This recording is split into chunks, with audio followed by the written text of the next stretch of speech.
and gentlemen, you're watching, yes, the Yankees Entertainment and Sports Network.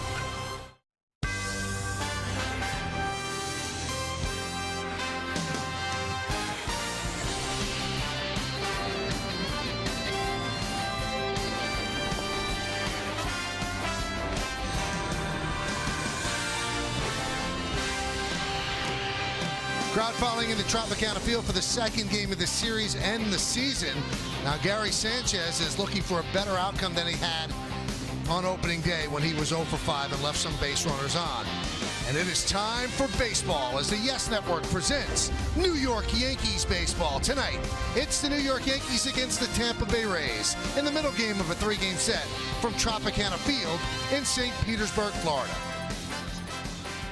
Hello, everybody, and welcome to Yankees Baseball, along with Paul O'Neill and David Cohn. I'm Michael Kay. So the Yankees lost the opener 7-3. They want to bounce back tonight. Let's take a look at the pitching matchup in this one, and it's brought to you by People's United Bank N.A. Jake Odorizzi is going to go for Tampa Bay, and for the Yankees, it's CC Sabathia. You see his numbers from last year, a good ERA. David, he didn't have a great spring, but the Yankees are hoping that he pitches the way he did at the end of last year. Well, exactly. He completely reinvented himself last year with the help of Andy Pettit. Much more location specialist now and movement.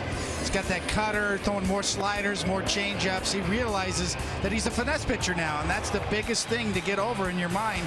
Going from a power pitcher to a finesse guy, he did it well. He needs to continue on that track, and now the number 2 starter, he's probably never been needed more. All right, he's going to need runs no matter how well he pitches. So let's take a look at the baby bombers in the lineup today. Now, this is ridiculously small sample sizes. Greg Bird has been up 5 times against Jake Odorizzi, 2 hits, both home runs. Gary Sanchez 3 times, 1 hit, 1 home run. Does that mean anything, Paul? Well, I'll tell you one thing. As a hitter, when you take a guy deep, believe me, pitchers have great memories. They remember what pitch you hit. Go up looking for something different. Both these guys, I'm thinking that the only thing they're thinking about is they were 0 for on opening day. They want to turn it around. They want to get their season going. Odorizzi's a good pitcher, pitches up high in the strike zone, but both of these guys are worried about getting hits tonight. All right, let's see what they do against Odorizzi. But first up, we're going to take a closer look at Chase Headley. He had 3 hits on opening day, and he won against the shift. Everybody's been screaming to do that. He finally did. He'll talk with Meredith Marakovich when we return right here on Yes. Yankees third baseman Chase Headley. Chase 3 for 4 in the opener. Also went against the shift several times. Did you have that mentality heading into those at-bats that was what you were going to do? Well, after my first at-bat, it was pretty clear how they were going to pitch me, and there was a lot of off-speed, you know, and the situation of the game dictated that I take what the team was going to give me, and I was able to punch it through a couple through over there. So it was nice to get off to a good start. Do you think not only yourself but others on this team will keep that philosophy throughout this season? Yeah, I think there's there's times where it's the right play, to try to shoot the ball over there, and I think there's times when it's not the right play. So, if they're going to give it to me and we're down a few runs, I think those are the times where you really got to go up there and try to make a concerted effort to, try to at least hit the ball over there. What needs to happen for this team to bounce back tonight? Oh, we just got to come out and stay loose, keep playing. We've got a lot of talented players. Obviously, the first game didn't go as planned, but that's why you play 162. So we stay loose, we play our game, we'll be just fine. Chase, thank you for the time. All right, thanks for having me. Plenty more to come here on the Yes Network. When we get back, Michael Kay will be joined by Paul O'Neill and David Cohn after the break.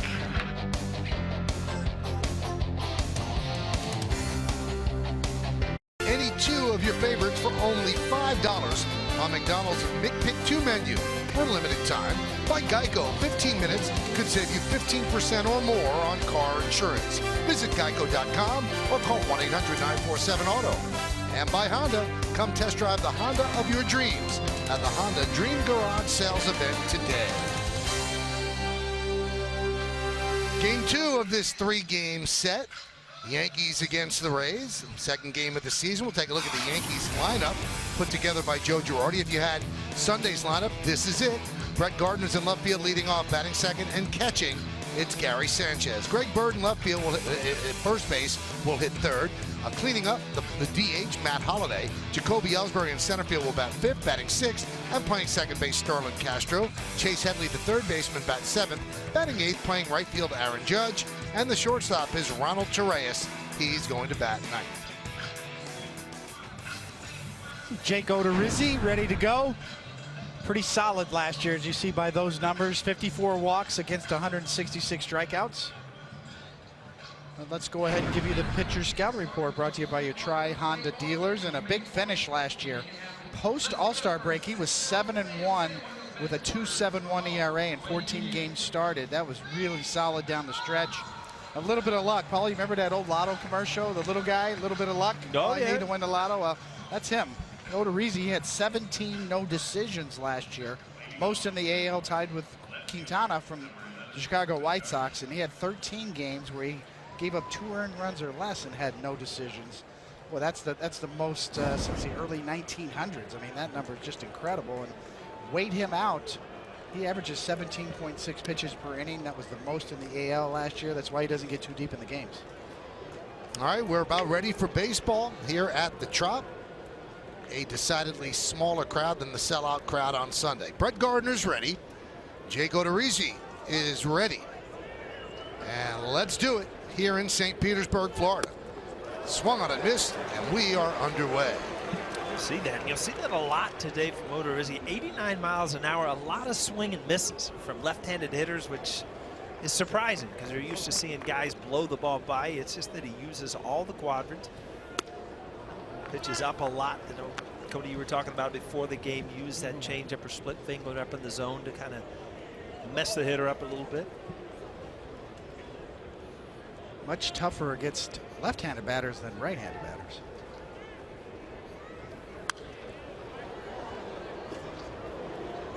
Last year, Paulie, against left-handed batters, the American League and interleague play included, they managed just about 190 off of him with 10 home runs. Right-handed batters, conversely, 277 batting average with 19 homers.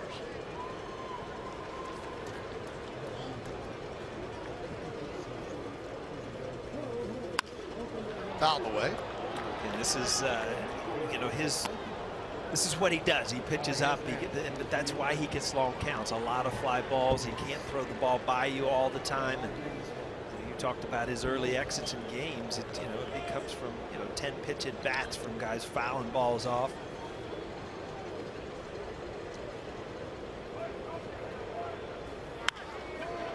Soft pop up, left field. Kiermaier over, makes the play, 1 away. Why don't we check out the Rays defense presented by Geico. Peter Borges is in left field, Kevin Kiermaier in center, Steven Souza Jr. over and right. In the infield, it's Longoria, Beckham, Miller, and Ricky Weeks Jr. at first base. Derek Norris behind the plate, and Jake Odorizzi is on the mound. Here's Gary Sanchez. Gary was 0 for 5 on Sunday. A big at bat in the 7th inning against Chris Archer. Bases loaded, 2 outs, and he grounded out to short. And there's a strike. It's funny, 7-2, or it kind of looked like a blowout, but we're a couple hits away from that being a close game, and some of the guys you want at the plate in those situations. And they were a batter away from bringing the tying run to the plate in the 9th inning. Ended up losing that game 7-3. A bad outing for Masahiro Tanaka. Just 2 2/3 innings, 7 earned runs. 1-1. Just missed. The home plate umpire is Marvin Hudson. Dan Bellino at first. Mike Estabrook at second. And the crew chief, Jerry Lane, is over third.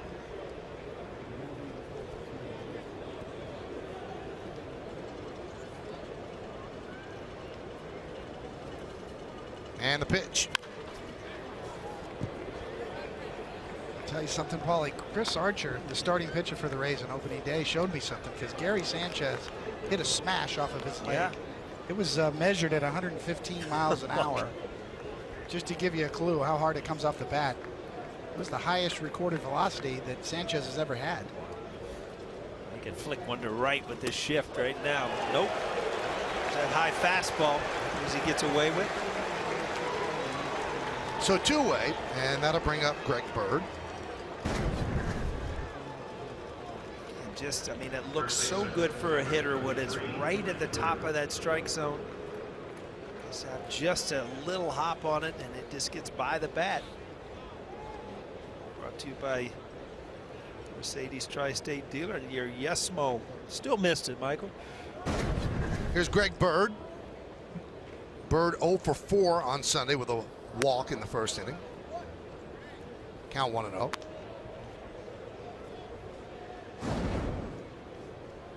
Had a great spring training. He and Bryce Harper combined to lead Major League Baseball with 8 home runs in the spring.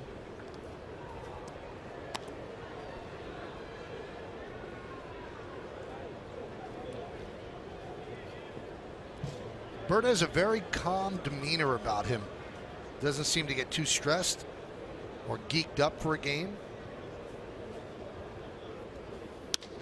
Funny, we didn't see near the shift against Archer with Bird. The Rays really playing the shift today.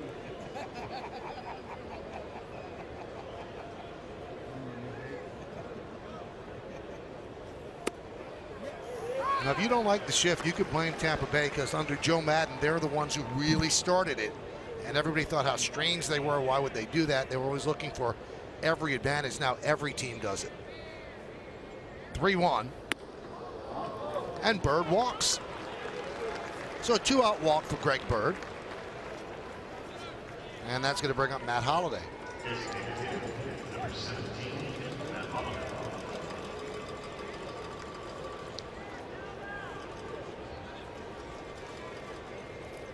Holliday on Sunday was 0 for 4 with 2 strikeouts.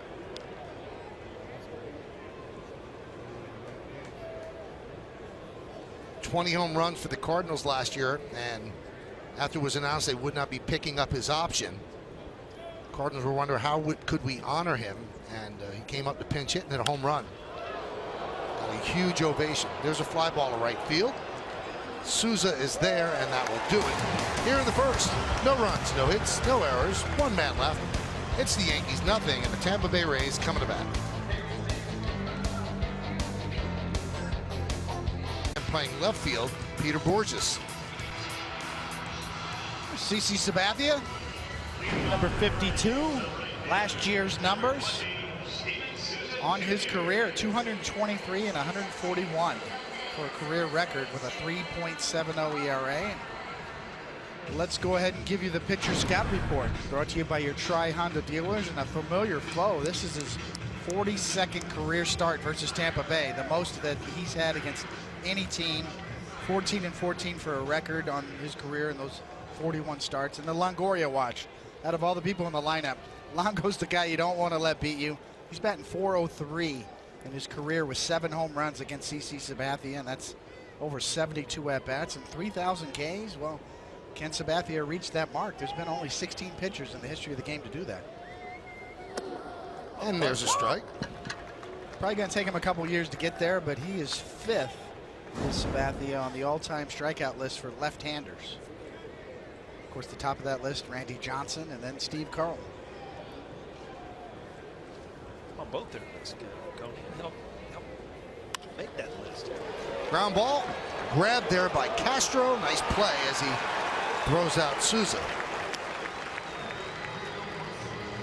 Here's the list that Coney was just talking about. And Randy Johnson's at the top of the list, and Steve Carlton, Mickey Lolich, Frank Tanana, another pitcher who had to reinvent himself from a hard thrower to a finesse pitcher, and then CC Sabathia. Yeah, with a reasonable year, Sabathia stays healthy, he will slide right into the number 3 spot behind Randy Johnson and Steve Carlton at some point this year. Now, CC's in the final year of his contract with the Yankees, but has said, I want to keep pitching. Pitch to Kiermaier is a strike. David mentioned this is the 42nd start against the Rays. In his 41 previous starts, 14 and 14 with a 3.83 ERA. Swing and a miss. A good location there, up and in, right under your hands as a lefty. Talked about it on opening day, how tough it is to pick up that ball inside from a left-hander's delivery. Tap slowly back to the mound. 2 outs. Why don't we check out the Yankees defense behind CC? And it's presented by Geico. You've got Gardner in left, Ellsbury in center, and Judge over and right. In the infield, we'll go third to first. Headley, Torreyes, Castro, and Bird.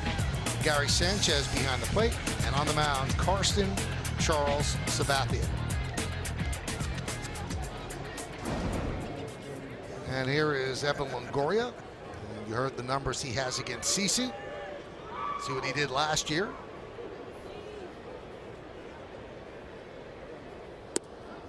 And a strike. Goes off speed.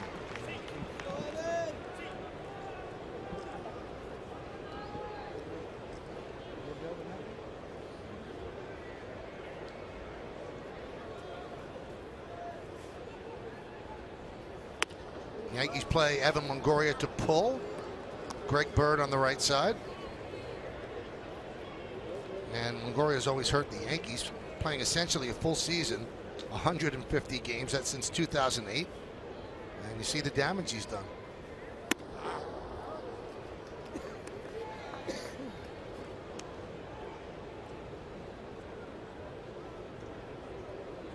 This is when you want to face him. Nobody on base, 2 outs.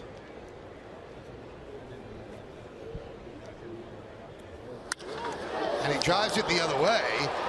It's a base hit, cut off by Aaron Judge. A very nice play by him, holding Longoria to a single. Well, again, Coney, that's what you talked about. But, you know, that's what Longoria will do. And he'll start to use right field a lot more. That's why he's so dangerous in Yankee Stadium. He'll drive the ball the other way. But, Michael, you're right. I mean, that's a wingspan right there to reach out and snag that right into the living room and throw it into second base. He got no problem with that on the mound. CeCe hit his location. He made Longoria go the other way. No harm, no foul. Go to first base. Now strand him. So here is Ricky Weeks Jr. made the team out of spring training as a non-roster invitee.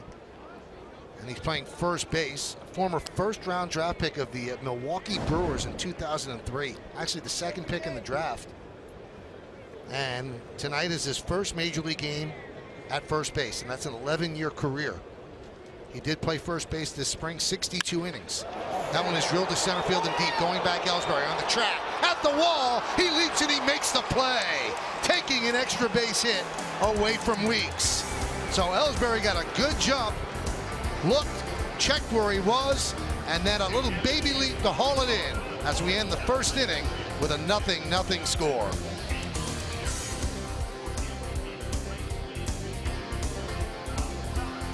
Prime is the official hybrid vehicle of the New York Yankees.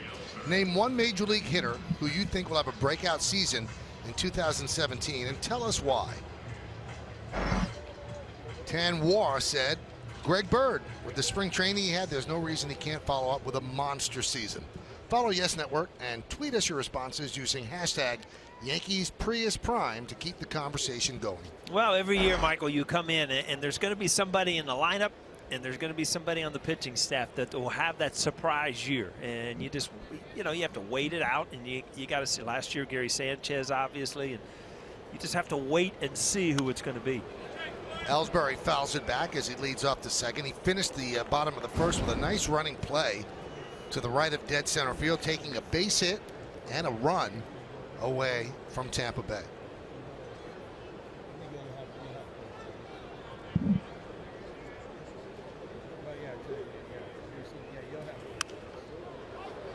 One, 2. Yeah, a lot of talk about Jacoby Ellsbury's offense since he's become a Yankee. You know, underperformed compared to his career numbers offensively, but that's not the case defensively. Still excellent in center field.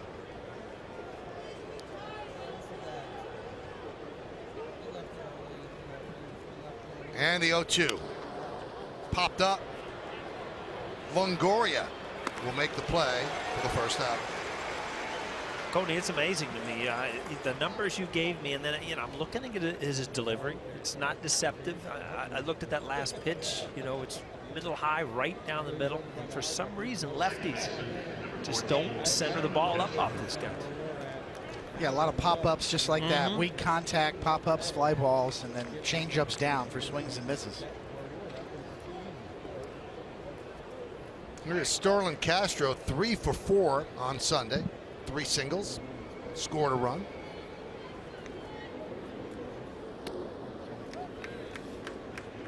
On opening day, the first 5 hitters in the Yankee order, 1 for 20. Then Castro and Headley followed, and they were 6 hits between them, 3 and 3. So 6 of the Yankees' 9 hits.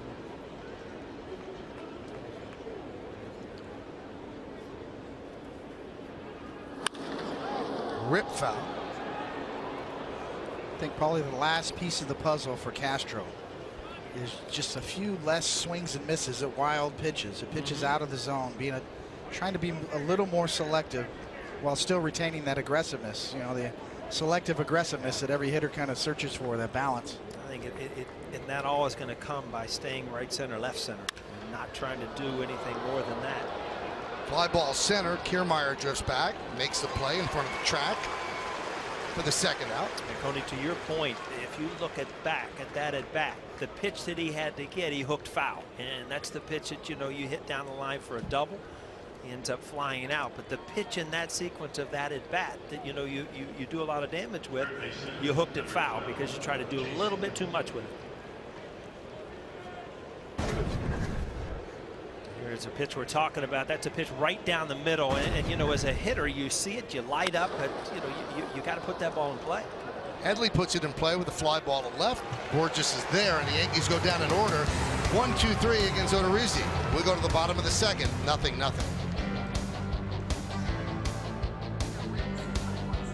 By clean, crisp Coors Light. First 11 games last year, 5-4, 2.20. Pretty good, right? Then the next 11, a drop off, 2-6, 6.78. But the thing that makes the Yankees feel great, the last 8 starts of the year, 2-2, a 2.37 ERA. Opponents hit 227 against him. And overall, CC's ERA last year was his lowest ERA since 2012 when he came in at 3.38. And as David said, he reinvented himself. And he had to, because he's not the same pitcher in terms of stuff. Here's Tim Beckham. Swing and a miss.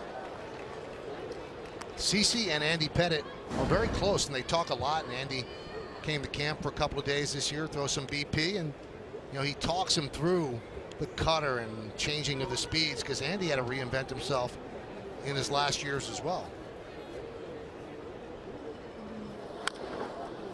It just goes to the art of pitching. It's not just grabbing the baseball, getting the sign and throwing. Andy Pettitte was so good at getting the pitch that he needed at a certain time, the big out, and it's all about just the belief that you can get somebody out with less than a 95-mile-an-hour fastball.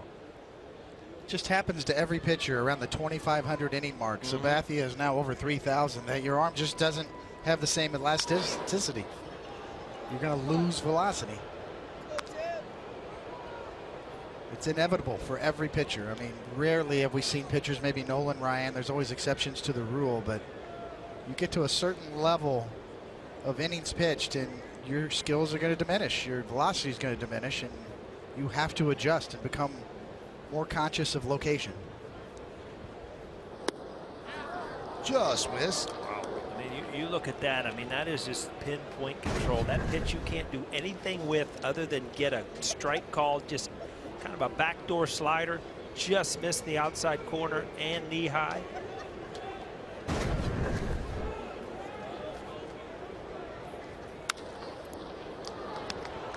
Popped up.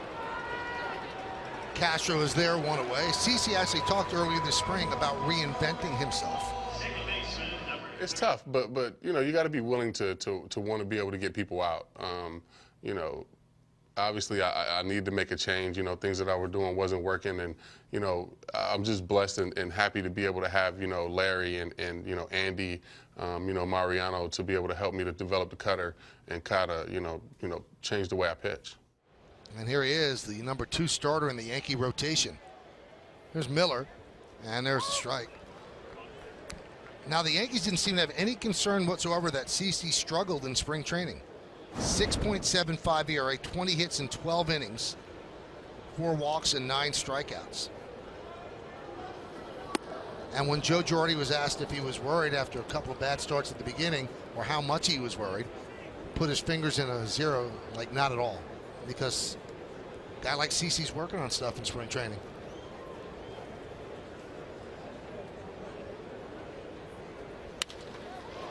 Fly ball, left field. Backing up is Gardner. He'll make the play. Meredith, you have more on Girardi on CeCe.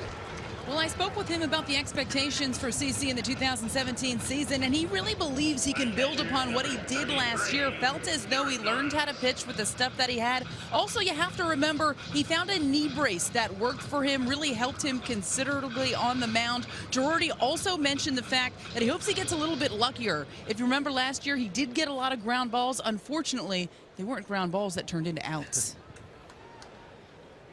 2 outs here in the bottom of the second. Here's Derek Norris, the catcher, the number 7 batter.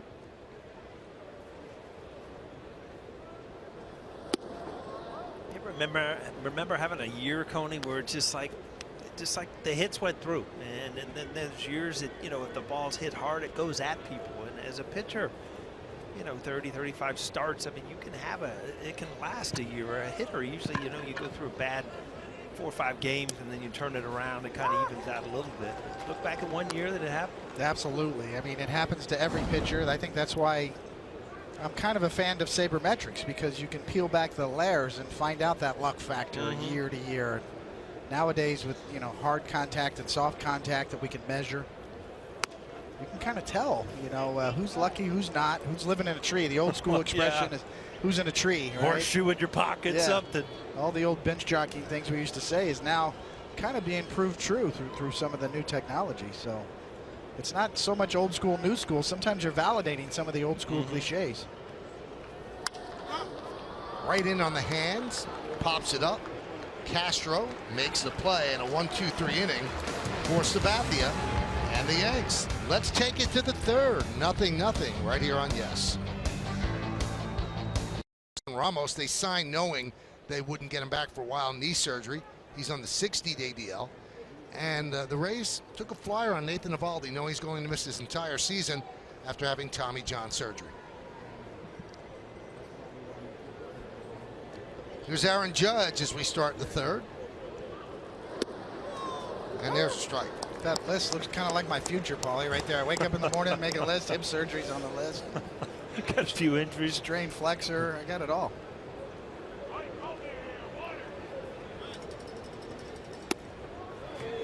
Once in a while, you walk into a ballpark, and I haven't been here in a few years, and you just look out, and I just remember hitting that wall, that little short wall over the bullpen here for no reason whatsoever. We were on our way to the playoffs. The game meant nothing.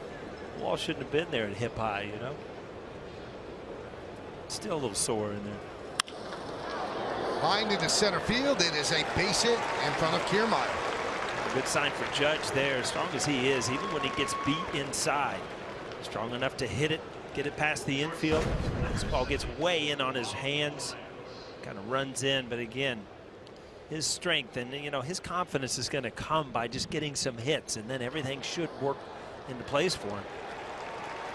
You know, generally, for a guy who's 6'7", to be able to handle that pitch is pretty rare. You know, usually the big guys, you can pound them in. I'm thinking Jose Canseco, Mark McGwire types.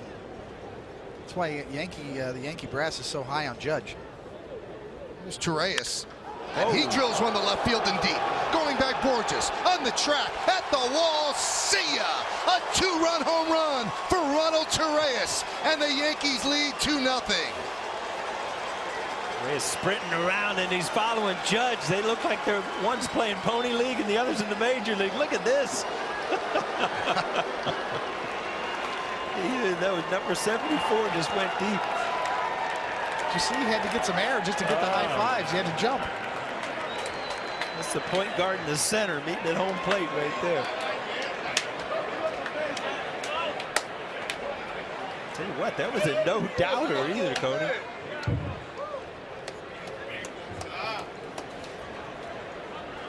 Here's Brett Gardner. Fly ball to center in the first. That one's drilled to right field. It's going to be a base hit. It's going to get into the corner. And Souza will play the carom as Gardner will stop at second. 3 straight hits for the Yankees to start the third inning.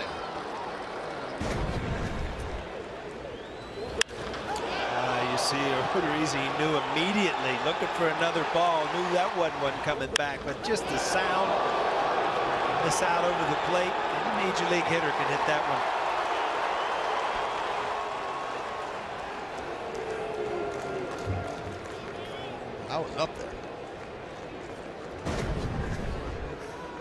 Here's Gary Sanchez. He struck out in the first inning.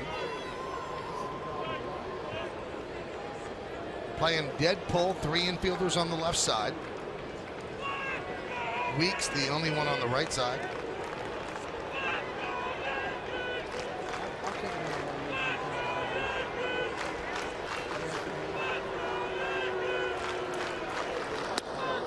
Now, little guys sometimes don't hit home runs, so they don't know how fast to go. You'll see he's getting right there on Judge. He's going to run through his legs here at the end.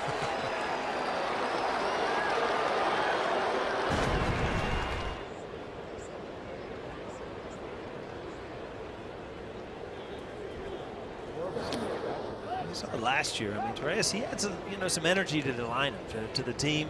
He's defensively, he's sound. Didi down for a while. He's going to get an opportunity to, to play every day for a while. And it's, it's such a great thing for somebody that's not, able to get those type of at bats. Well liked by the team. Good nickname. Yeah. Toe. Yeah.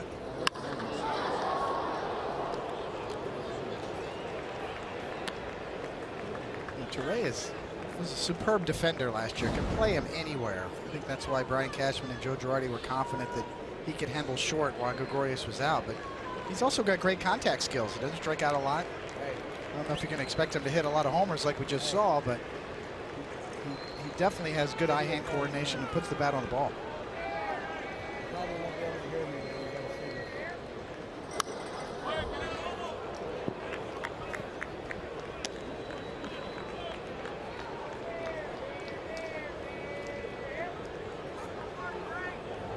Just enough movement on that pitch. Sanchez kind of hanging out over the plate. That ball kind of ran in on him.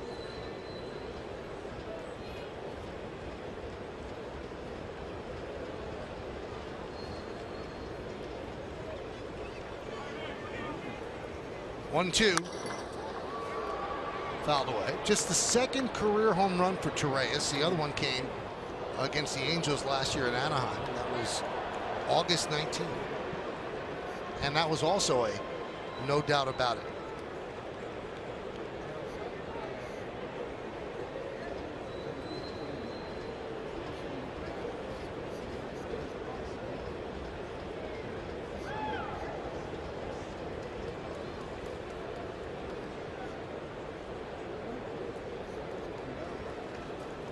And the 1-2. Again fouled away. Paul, what are those conversations like after you hit a home run? Well, I was just going to ask you understand any of that? Because that's all in Spanish there. But you know what?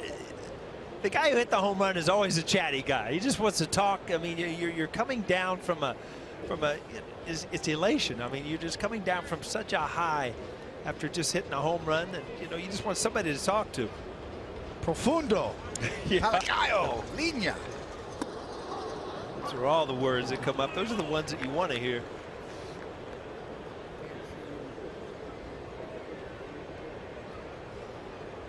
Such a good thing for the Yankees to get a lead. I mean, it didn't take long, Michael. I'm sure on the radio show, the Yankee fans are nervous after opening day. It doesn't take but 27 outs to wonder what's going on. The take there by Sanchez.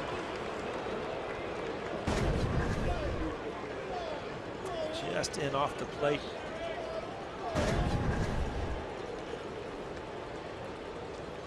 Judge started with a single. 2-run home run by Torres, a double down the right field line by Gardner. And the 3-2. Swing and miss. Sanchez down on strikes. One away. He had some pitches he could hit, and he just fouled them off, and he got to a 3-2 count. Breezy challenged him with a fastball, threw it by him. Upstairs, we talked early. That ball's just by him. A carbon copy of his first at bat. Yeah. Right down the middle, just barely above the belt. And he's under it again. There's Greg Bird. He walked in the first inning.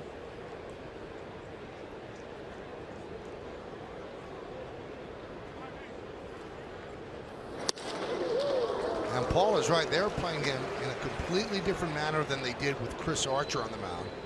where they practically played him straight up. Two infielders on each side. Now, Longoria was pulled off the line, but this is drastic compared to that.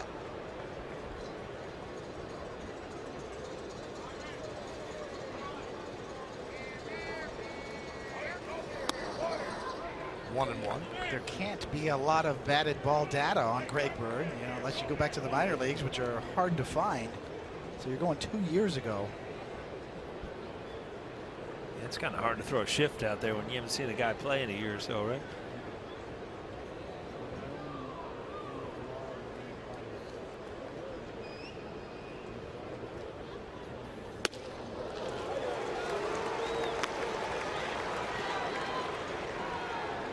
Kind of success with that fastball up in the strike zone to lefties. Have you figured it out yet? I haven't. I'm staring at the screen. I'm trying to.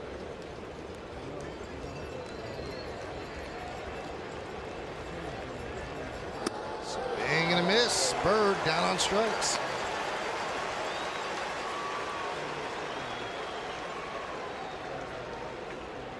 Old school, Paulie used to say he's got a little life on his fastball up in the zone. New school is it's a good spin rate. He gets good spin on that four-seamer. That really, it's kind of a misnomer. It's misconstrued to say that a guy has a rising fastball. I mean, you can't really have a rising fastball when you're on a 10-inch mound throwing downhill, but it does drop less. And it just kind of rides through the zone and stays on that plane and has a little late life to it.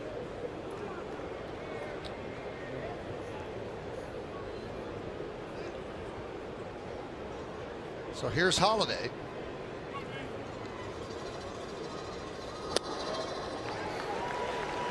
Oh and 1. Holiday with a fly ball right in the first. Yeah, hit pretty well, and you just wonder how he's going to take to the DH role here. And, he's been an everyday player, an outfielder for his career. And, I talked to him yesterday a little bit on the field. He seemed to be not having a problem with it, especially with the new ballparks, with the cages and everything to stay loose. Now, he had some experience last year, Paul. He DH'd for the Cardinals in interleague games. In those games, he was 14 for 38. That's 368. He had 4 doubles and 12 runs batted in. So the Yankees are hoping that he can continue that.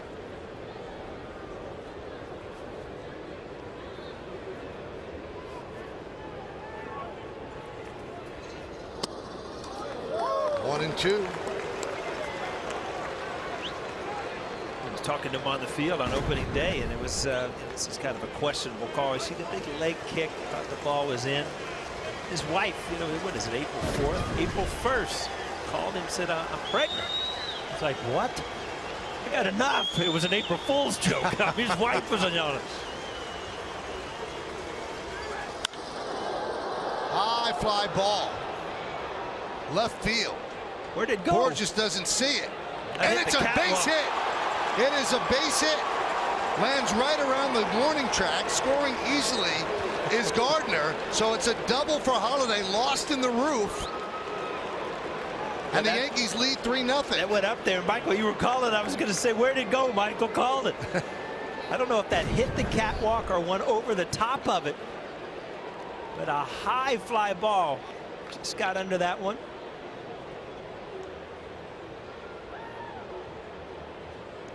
Now here are the ground rules. There are 2 circle of catwalks from the middle, and anything that hits those circles and comes down, it's in play.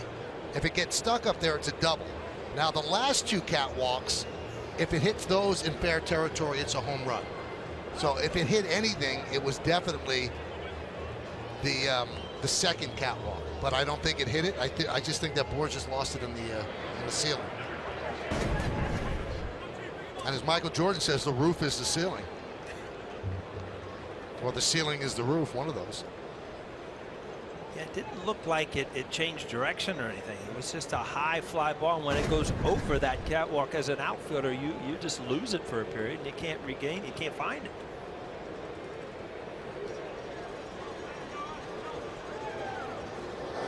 Now Borges has played here before, but this is his first game with the Rays, and you can see off the bat he had no idea who it was. He kind of spread out his arms asking for some help.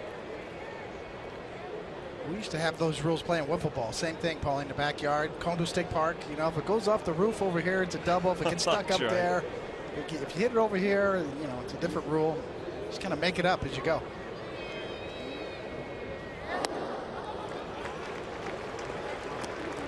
Funny, everybody has a story of home run derby and ballparks in your backyard. And everybody had different rules, whether it was a maple tree or a roof or something. We had backyard rules. Michael had stickball rules. Right.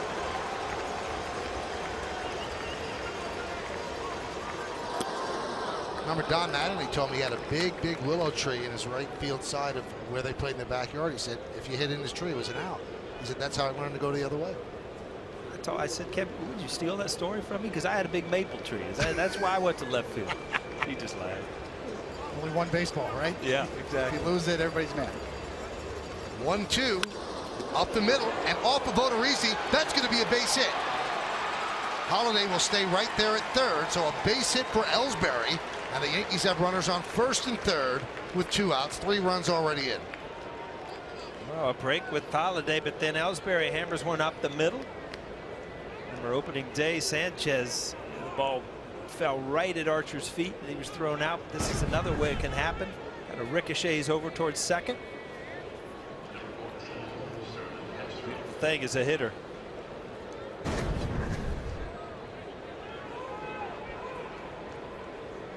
Talk about feeling some pain once. Those bring back great memories, huh, Cody? Yeah, I've still got scars on my shins.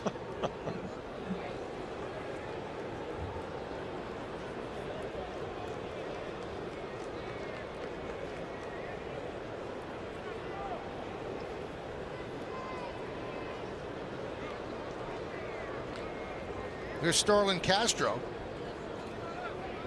That's where the at-bats last year where he was really good at being able to lock in because they're important at-bats with runners in scoring position. Off the end of the bat, foul. A little anxious there. That ball off the plate away.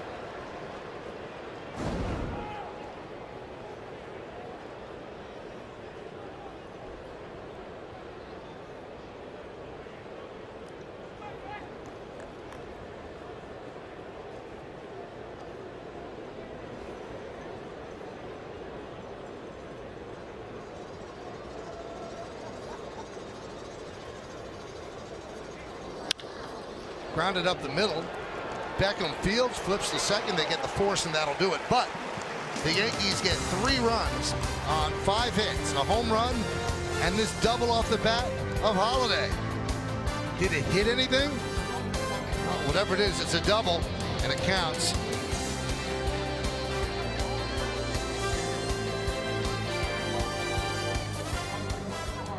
Earlier today, he could not express how grateful he was for this opportunity enough, calling it, quote, an amazing experience to hear his name announced as the Yankees opening day shortstop, in part due to the fact that he knew that over 30 family members were huddled around the TV in Venezuela watching him in his very first game. I asked him about his approach, and he said he's not worried about proving himself. He doesn't think like that. Instead, he's just taking it day by day, focusing on consistency both offensively and defensively. Michael, I have to imagine that everyone in that small town of Libertad de Barinas was going crazy when Torreyes hit that home run. 2-run home run, something the Yankees really needed after struggling offensively on Sunday. Here's Daniel Robertson with his first big league at bat. And the count 1-1. It'll be Robertson, Borges, and Souza in the bottom of the third.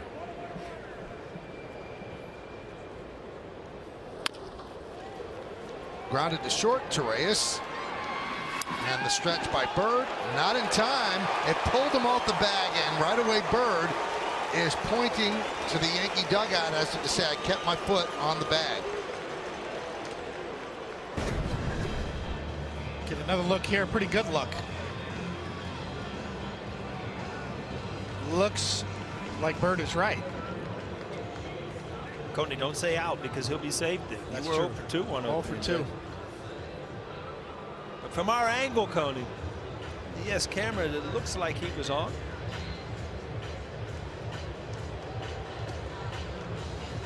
Bird showing some good flexibility right there. Yeah. Umpire, not a great look, as you see he's craning his neck to get a look at it. Ball there, definitely in time. I gotta call him out here, Coney. What do you think?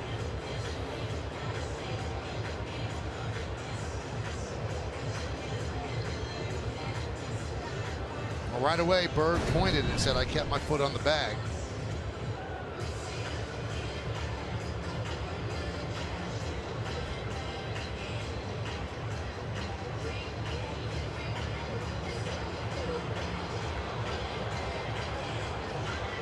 So what are you going with, David? Because you were 0 for 2 on Sunday.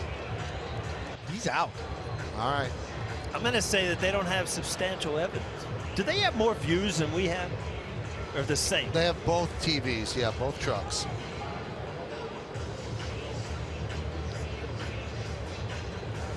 What do you think his heartbeat down there? Waiting for his first major league hit. Is it now, or am I going to have to wait here?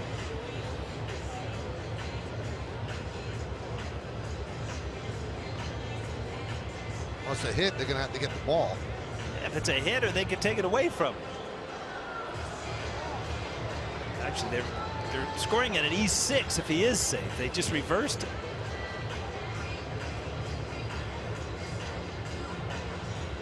All right, let's see. Outs.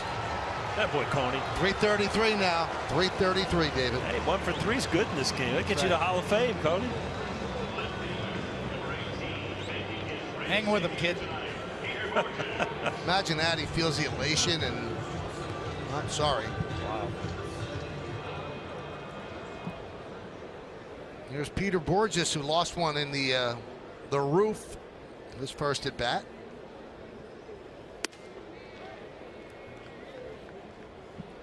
Count 1-0.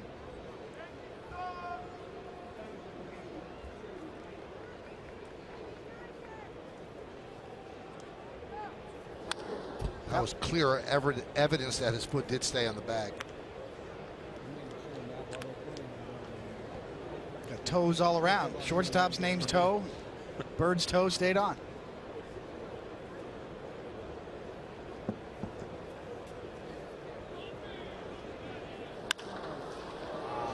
Just foul. And he's 6 away from Torres. Didn't want to ruin his night with a 2-run home to start off.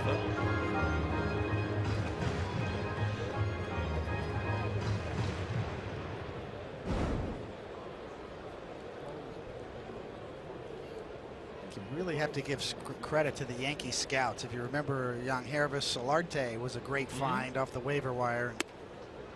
Torres as well. It's good scouting to be able to find somebody like him. He was out there, he was available, and that's what we talked about, you know, all the roster manipulations and decisions that general managers have to make. Sometimes a young talent like this gets left unprotected.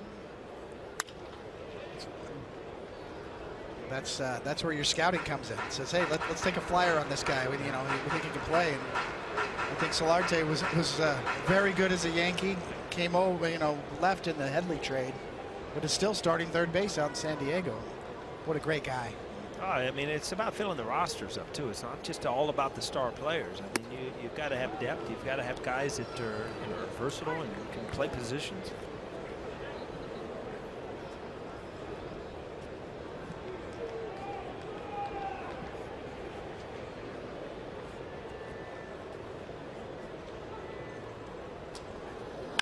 Line drive. Oh, what a play by Headley.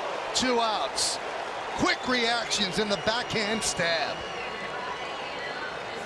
This might be the year CC Sabathia gets some breaks. A good play. Ball hit just to the right of Headley, and he stabs it. Sure double down the line.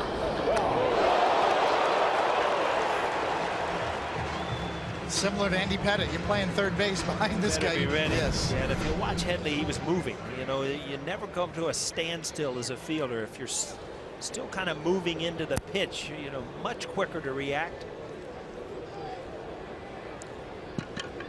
Here is Souza. Fouled away. See, never really flat-footed. Right there, you kind of move and you hop, and it's just a quicker reaction. You want to do that at every position, even in the outfield. You're kind of moving one way or the other. So you're kind of going in. It comes to stealing bases also.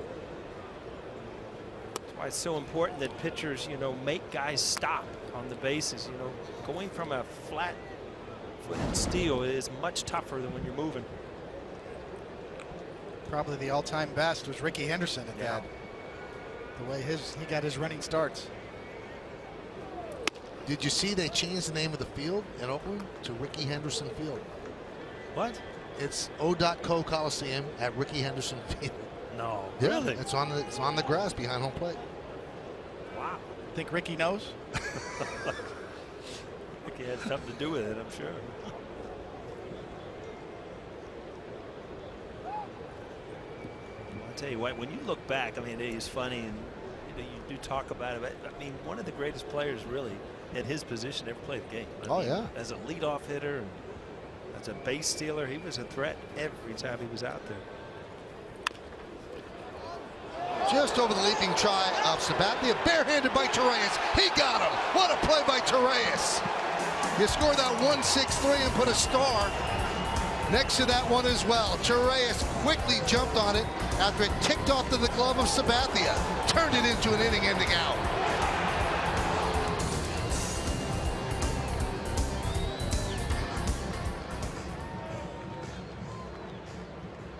Rivals, the Yankees, led by last year's rookie sensation Gary Sanchez, will take on Evan Longoria and the Tampa Bay Rays. Don't miss the action tomorrow beginning at 6 Eastern with the MLB on FS1 pregame show. And Alex Rodriguez will be one of the studio analysts on the MLB on FS1 pregame show, which begins at 6 p.m. Yankees lead 3-0 as Chase Headley takes a strike from Odorizzi. And we are joined in the booth by a member of the broadcast crew tomorrow, the great Ken Rosenthal.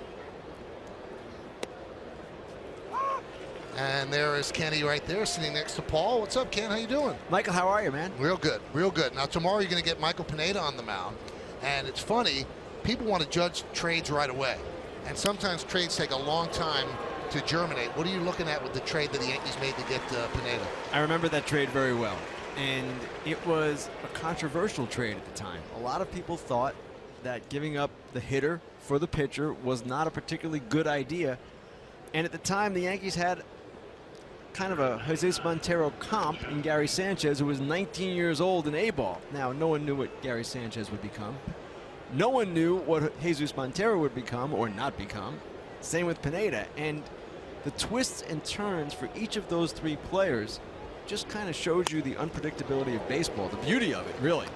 And here's Pineda, kind of this last man standing from that deal, which involved a couple of others as well, still with a chance to have what people would call a really big season from a top of the rotation type starter. Hasn't done it yet. Potential is there.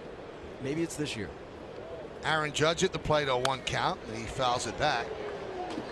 Yankees made a lot of trades in the last couple of years, and Kenny, the trades they made last year really have built up their farm system where it's either thought of as the first or second best in the entire Major League Baseball spectrum. So you've got to feel good, not just about this year, but the future years for the Yankees. No question. And there isn't anyone in baseball who would dispute that the Yankees have one of the top systems. This is not simply Yankee hype or something like that.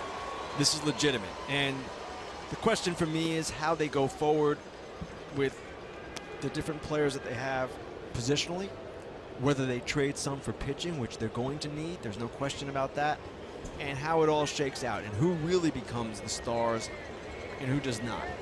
And we've seen this happen with the Astros. We've seen it happen with the Cubs. The Phillies are taking this route now, the Reds, Brewers, etc. Doesn't always work like you want it to work, as you expect it to work, but the Yankees seem to have enough bodies where they're going to get a select few really good players. There's a lot of pressure on those decisions on organizations because, Ken, as you talk about it, sometimes it works out, and it works out quick, and it turns into world championships, and sometimes it doesn't. Players don't hit their ceilings, and all of a sudden, you're in a rebuilding mode for years and years to come. Right, and some of these teams, and the Yankees are a little bit different because they haven't gone completely into the rebuilding mode, but some of the teams that I just mentioned are not going to get what they thought out of their rebuilding plan, and it's going to be ugly for those clubs. And how do I know this? It's simply percentages. teams are going to take these chances. It's fine. They're going to try to draft high and spend internationally, but you may not make the right choices, and you may get some guys hurt. A lot of things can happen with young players. They don't always progress on linear upward progressions. So you have all these things in play for all these teams. Yesterday it was the full opening day. Sunday actually the official opening day with 3 games. Anything you take out of it that was surprising? I don't know about surprising. We had some dramatics. Harper certainly had a big game. Strasburg had a big game for the Nationals. And their new closer, Blake Trinan, looked really good. Now, that was a difficult decision for them. They have a kid named Coda Glover who has a chance to be something special. They went with Trinan, a little bit more experienced, though not in that role. He's got amazing stuff. A Zach Britton type sinker from the right side. Now, we'll see how it all plays out. We don't know how it's all going to play out, but that was an impressive show by Washington yesterday. Now, one guy in the Yankee division is Andrew Benintendi. A lot of people think he's going to be outstanding Rookie of the Year. I think he fell a couple of at bats short last year. Do you believe the hype in him? I do. And I believe it because somebody with the Red Sox told me this spring that Jim Rice was going around telling different Red Sox people, this kid reminds me of Fred Lynn in 1975. Wow. Now, Fred Lynn in 1975, you guys know this. Rookie of the Year and MVP. I'm not saying Benintendi's going to be that. Jim Rice is not saying that. But he sees the comp. He sees the similarities in swing, etc., demeanor, perhaps. And it just looks like Benintendi is their next star. And at one point this spring, they were talking about even batting him third in his first full season. Now, they ended up hitting him second, which is pretty good in its own right, especially in that lineup. But the Red Sox think very highly of him, and rightly so. Torreyes, fly ball into center. Right there is Kiermaier. We thank Kenny. He will be joined tomorrow. Kenny Albert, AJ Przinsky will do the color. Yankees against the Rays. So tune in tomorrow to FS1. The coverage will start at 6, and the game will start right around 7. Thanks to Kenny Rosenthal. It's 3-0 Yankees as we go to the bottom of the 4th. And this is active wins. Bartolo Colon first at 233, and CeCe's next at 223. Kiermaier slashes it the other way. 0-1. Did you see the ovation that Colon got yesterday at Citi Field? Big ovation standing. They loved him there 3 years with the Mets, and he pitched very well, and he hit a home run in San Diego. So he was one of their favorites. Audi scoreboard 3-0 Yankees over the Rays. Good pitch there. I keep going over, even if you're trying to set up that slider away to show that ball inside. Keep it in the mind of lefties. Little tail on it too, two-seamer.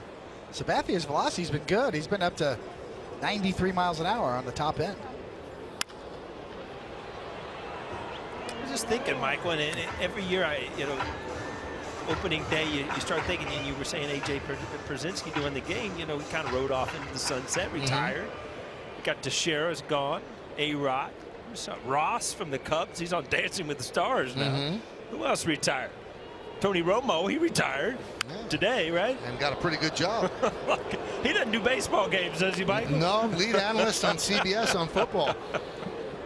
Who else? Who else we got that is no longer in the MLB this year? Big names? Oh, Poppy. Big Poppy, yeah. Yankee fans won't miss him a bit. Grounded up the middle. Yankees had the shift on. There's Headley. He gets Kiermaier. Michael, I can't believe it. Vin Scully. Retired. Amazing. Miss him already. Yeah.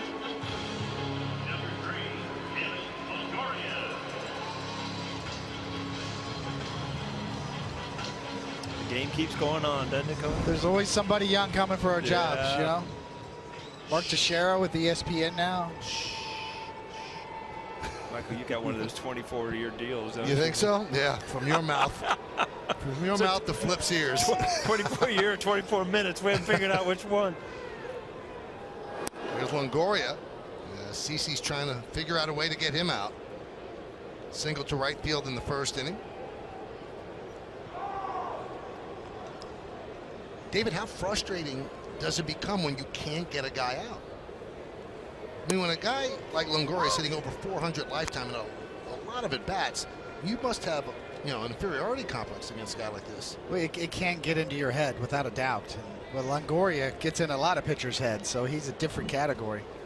It's usually that guy that's a fourth outfielder that owns you that really bothers you. I was going to ask you, if you've got a star that hits you well, it's easier to take than the guy nobody knows about that's 10 for 12 off you. There was an outfielder for the Cardinals named John Morris. He was like the fourth outfielder, and I could not get him out. We actually knew each other. We came up through the Royal system together. But Paul, you remember, Randy Johnson couldn't get Randy Velarde out. Yeah, Randy Velarde, matter of fact, in '95, Randy got that huge hit that put us ahead. We should have won that series. And ended up, you're right. He just never buckled in there, and it just absolutely wore him out. 2-2.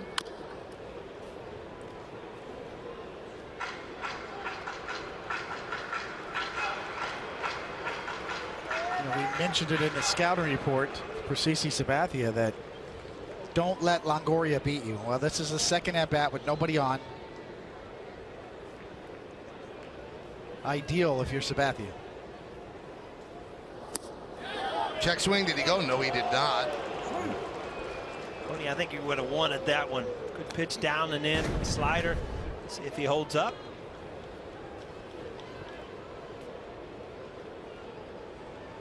Looked like he did. Yeah.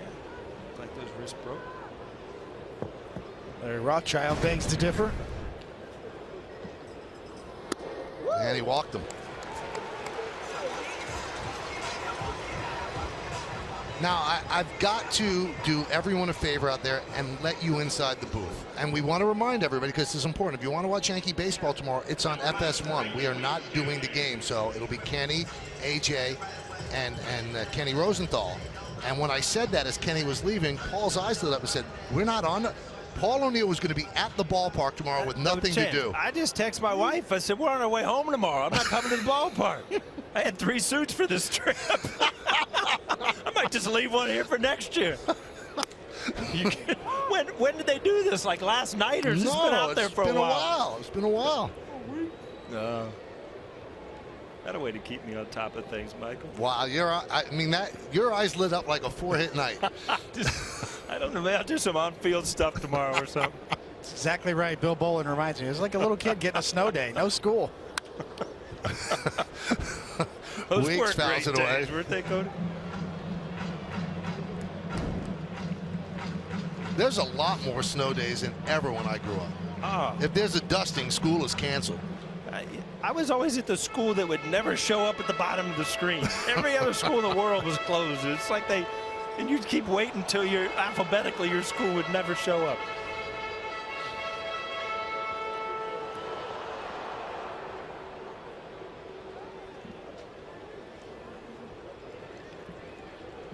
Weeks hit the ball very well, run down by Ellsbury in the first inning.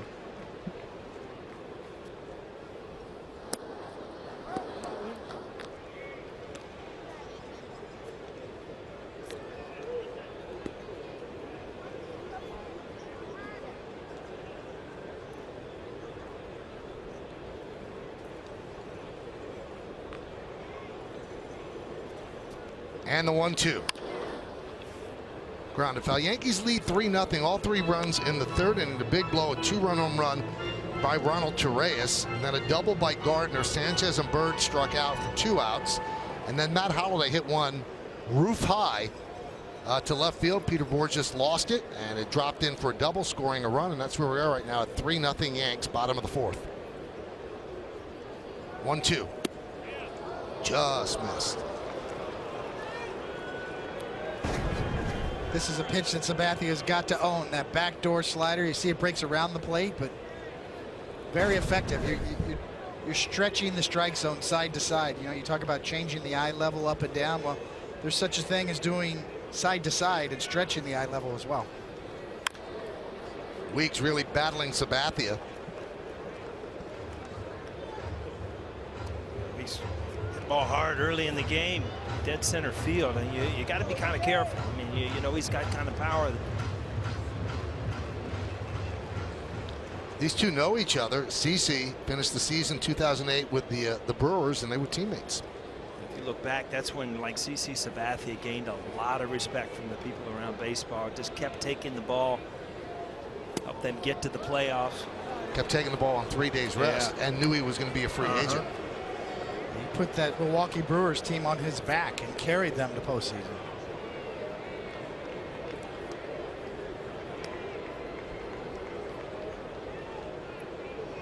They really wanted him back too. They made a strong effort to re-sign him back in Milwaukee. But Brian Cashman and the Yankees ownership had other ideas. Really having a good at bat. Still 3-2. Start overthinking here, Coney. I mean, you've basically thrown everything in, out, slider, fastball, changeup. I mean, you just try to keep making good pitches, but sometimes you just overthink this pitch, right? Yeah, you tried to pitch around Longoria, which is fine. Now this becomes kind of a must-out. Swing and a miss. He gets it as Weeks goes down on strikes. 92-mile-an-hour fastball. Anytime you see a guy that will challenge you 3-2, still feel he's got a little confidence in that fastball.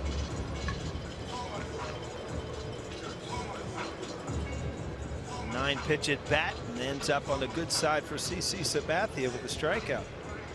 A lot of 92 and 93-mile-an-hour fastballs. You see maybe a little bit of cut spin on that kind of just straightened out. But every once in a while, those don't kind of bore in on you. They kind of almost back up, and it kind of fools you as a hitter, because if you do watch that spin, you're right, Coney, it wasn't true foreseen. There was a little like dot where it was supposed to cut in, and it kind of straightened out. And hitting would have been easy with HD slow motion. You know that?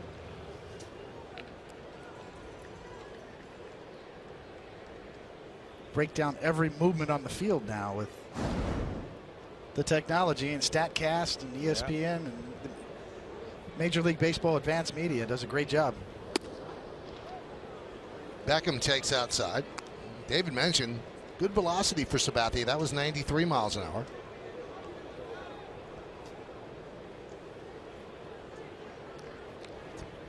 About 1 or 2 ticks above what we saw from him last year. Now there's a good breaker there. 82 miles an hour, but wicked breaking ball down and in. When you're feeling good and your velocity's up a little bit, your slider's going to break a little sharper as well. It comes along for the ride.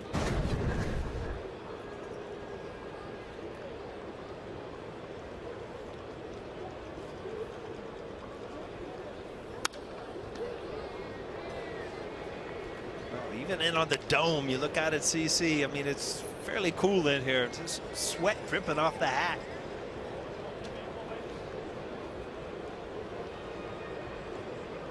I like that, Coney. It's like me over a 3-foot putt. Go through a hat an inning. You need a whole full hat box. That was like you on a pregame hit on Sunday.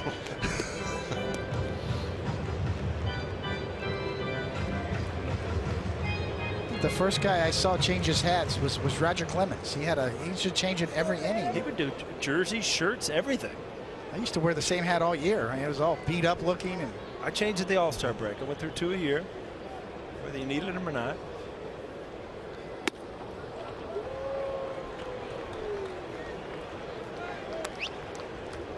Rocket would go in between innings, sign the hat, put it in the box. Oh yeah. Put on a new one. I'd say, remember the old wool hats, and if you were in a rain, you know, you'd smell that old wool the next day. And but you know what? If you were going good, you didn't want to change anything. Salt stains all over it. Oh yeah.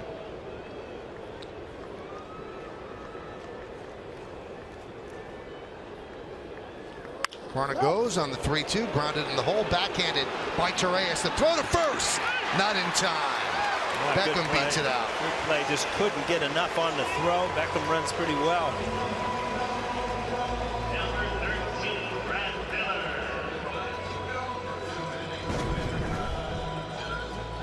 Torres can do it. I mean, great range.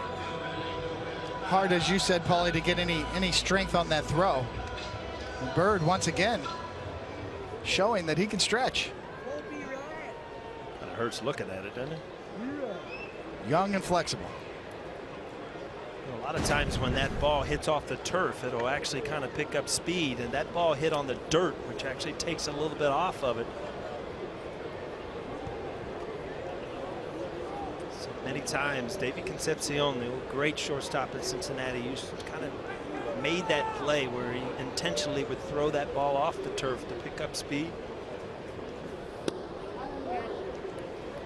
Pitch there.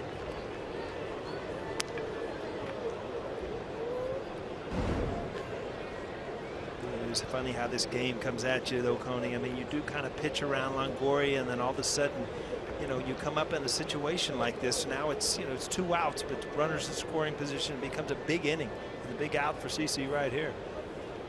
1-0 to Miller. 1-1. Miller's a dangerous hitter. I mean, he's got legitimate pop. You know, he showed up in Tampa Bay and really had a career year power-wise last year, but particularly against the Yankees. He hit some long home runs. It's really solid contact, exit velocity, whatever you want to call it, but he's got legitimate pop.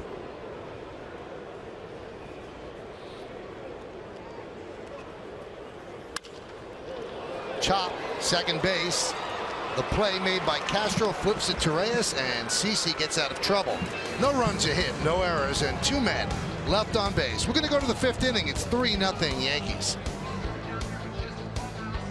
But be the favorite to get out of the American League and go back to the World Series. They were so close to winning it last year, but the Cubs came back and got the title, and now the Indians have the longest drought since the last World Series title.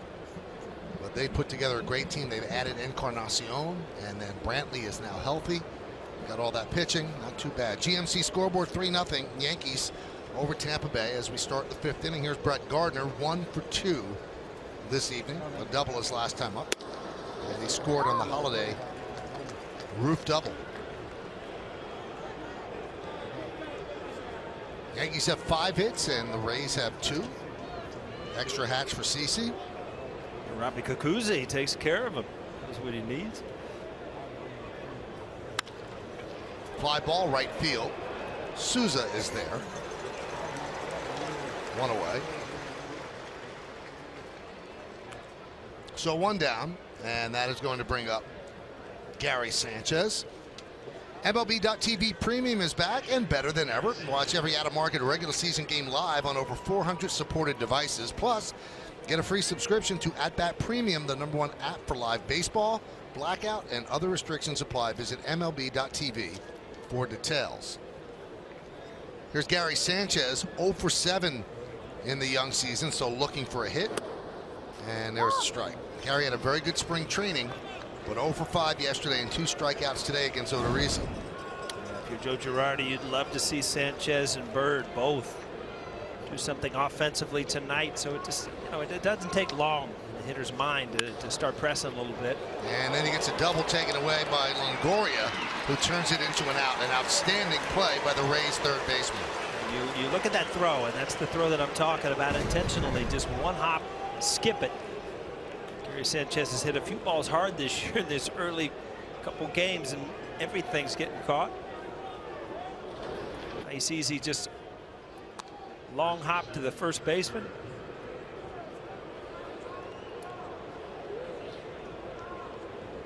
You'd like to think that stuff evens out over the year. You know, you hit the ball hard and you get robbed. I never believed it. Don Zimmer used to try to talk to me till he was blue in the face. It was evening out. It never evens out in the hitter's mind. Some years maybe, but there are some years that I'm telling you, once you hit the ball hard and it seems like it just, right before it even goes off your bat, you know it's going somewhere. Greg Bird walked in the first and struck out in the third. So Bird is 0 for 5 with 2 walks in the first 2 games.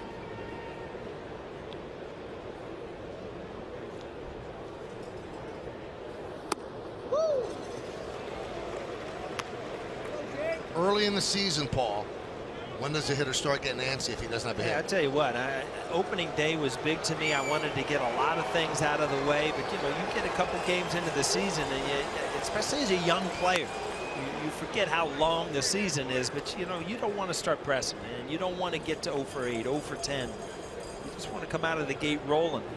You just want to start building. You don't want to start trying to make up in the first week.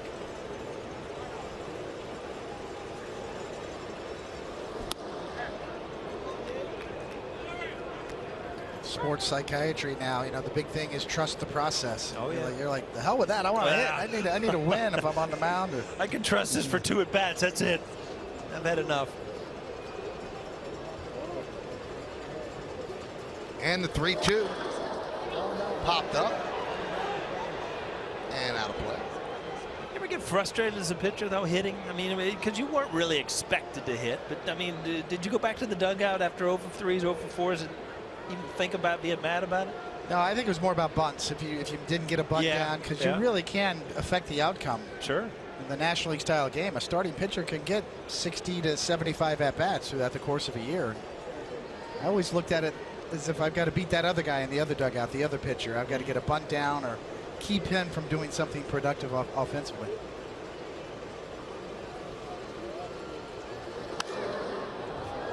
Foul back. You know, Michael, I like to check Twitter in between innings. And you know, our friend Katie Sharp, you know, does great research work. And she pointed out an article that I read, but Fangraphs by Dave Cameron, that Major League Baseball has switched the system over in terms of radar tracking. That registers a little higher this year. It's fully StatCast this year. Fly ball down the left field line. Long run for Borges, and there is his first base hit. Bird going for 2, and he has himself a double. And that will work. Even a dunker will. It looks like a double or line drive in the books, and you know, that just takes a lot of weight off your shoulders. All right, now you get back to where you were in spring training now that you got that first hit. I don't know why they're saving that ball. Usually they don't save the first hit of the year. He had a lot of hits in 2015. Sanchez hit his about 110 miles an hour, got an out. Yeah. Bird hit that about 85 miles an hour, got a hit. But just to finish that point, Michael, yeah, Major League Baseball has made the conversion from pitch FX to StatCast now, and its TrackMan technology is a little different. It is registering higher, the velocities across Major League Baseball. Every ballpark is uniform in terms of the data. And so, Much more accurate then, from ballpark to ballpark. I think you have a consistent baseline where everybody's graded and tracked on the same system, but it is tracking a little higher this year in terms of velocity from the pitchers.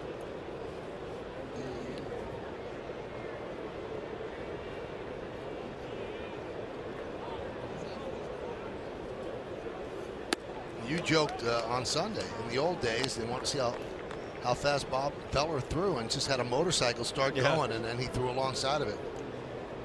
There's a little in a suit more and tie too. now. Yeah, he wasn't even in his baseball uniform. He had a suit and tie on.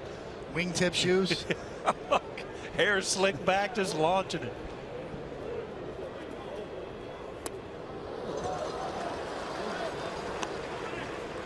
He was an amazing guy. Even when he got older, he used to throw BP when he was 75 years old.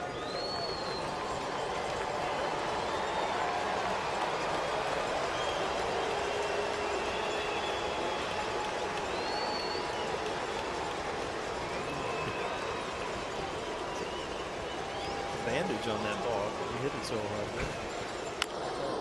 And down goes Holiday, fouled it off his foot.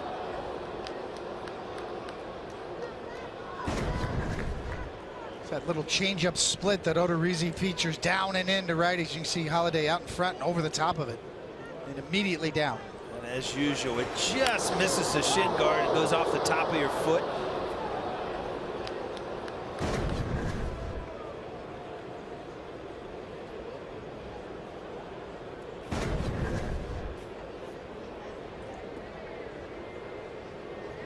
Split-fingered grip and just enough movement down and in. Kind of chop on top of it.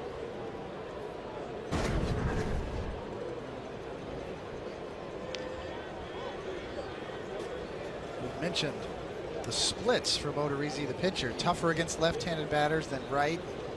That's because his second best pitch is that changeup, that split changeup. His slider and breaking ball is his third best pitch.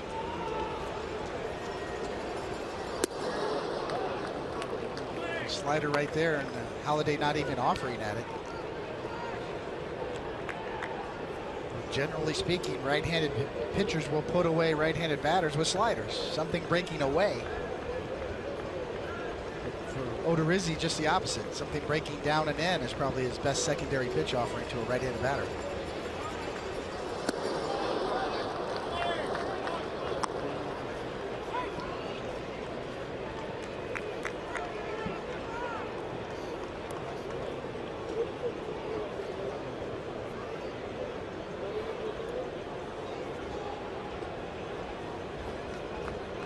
Odorizzi was the second piece in the Will Myers trade back with the Royals.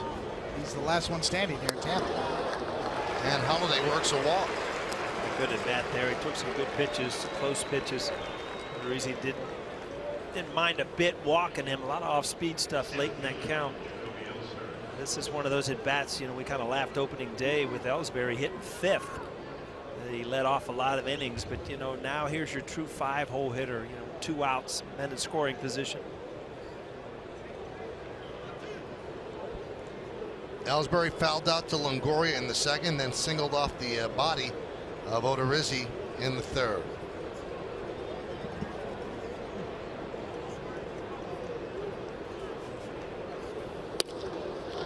And a strike.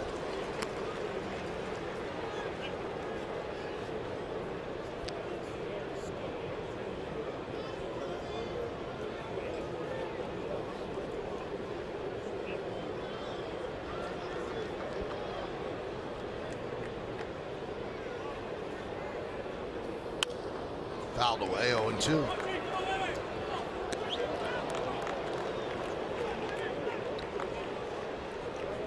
Interesting to me, Paulie. I want to see Ellsbury in this new, the 5th spot in the order. I'm not sure if that's the right place for him or not. We'll see how it pans out.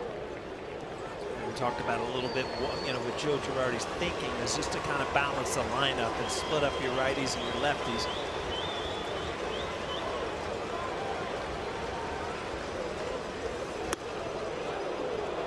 Did he go? No, he did not, said Jerry Lane.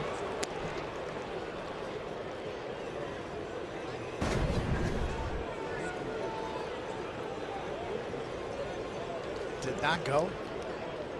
It's that swing that Ellsbury features that gets him so many catcher's interferences. He waits so long.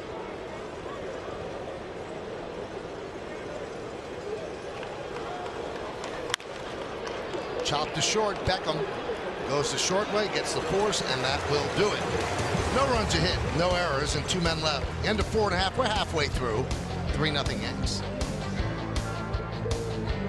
Brought to you in part by People's United Bank N.A. See what know-how can do for you. And by your Tri-Honda dealers. Hurry to your local Tri-Honda dealer for great deals on the 2017 models. They have a trolley in downtown Tampa. We are in St. Pete. That's where the Trop is located. And those are Rays.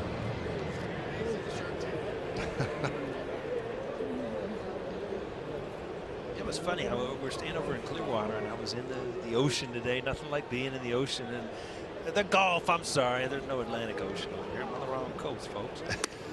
But you're walking around, and all of a sudden you start thinking about these things. Those things are living out here, So I took my dip and got out. Then you start to think how good a pool is. Yeah. Something about that seawater, Michael. Keeps you young. Something better at this point, huh? Throw salt in your pool. GMC scoreboard 3-0 Yankees over the Rays. We're in the bottom of the 5th inning. CC Sabathia has given up just 2 hits and held the Rays off the board. Bottom third of the order. Tied him up.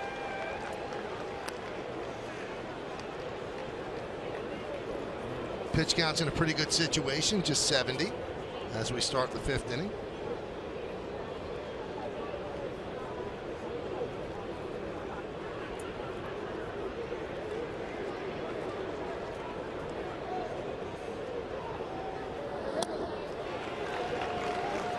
And Norris down on strikes. Coney, as you look at CC, I mean, he's gone at hitters in different ways, but he's had control of pretty much everything that he can change-up, sliders, and a little cutter. Yeah, he's been on top of everything. Sharp sliders. His location has been on. Starting to get some swing and misses now. He's relied on contact up to this point. A lot of soft contact once again from Sabathia. You evaluate a pitcher, giving up hard hits. Are they getting good swings? So far from Sabathia. Good location, good command, and a lot of soft contact.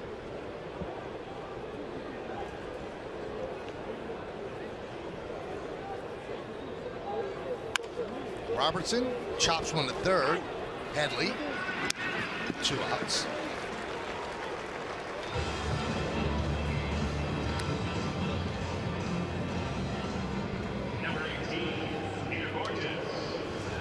Another thing Sabathia can give you too is, even though you would think later in your career that you become more of a 5-inning type pitcher, Sabathia still can be very efficient like he is tonight. 73 pitches here in the 5th. He can still get into the 6th or the 7th inning, probably as well as any other Yankee starter.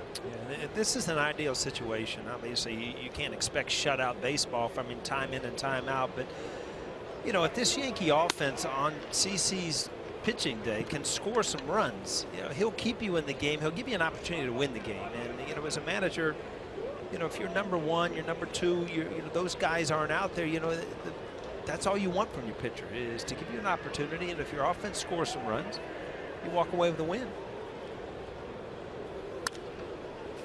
1-1 on Borges. Sabathia also still very effective against left-handed batters. As you see, the Rays lineup completely different than the one that faced Tanaka. Both Dickerson and Morrison, 2 powerful left-handed bats on the bench because of Sabathia.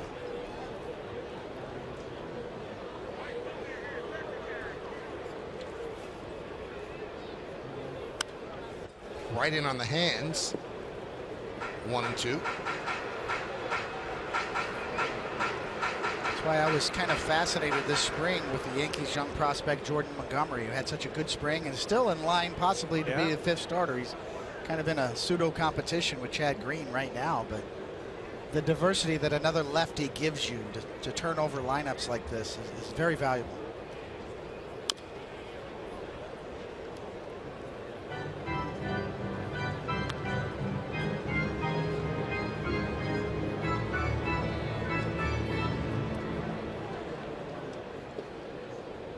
Meredith Marakovitz has an update on that 5th spot. Well, Michael, as we know, they don't need a 5th starter until April 16th. But David, you mentioned Jordan Montgomery. Both he and Chad Green are now going to start for Single-A Tampa. There were some weather issues in the Northeast, so both those guys starting Thursday, they'll kind of piggyback each other. But Joe Girardi said everyone will have an eye on that one.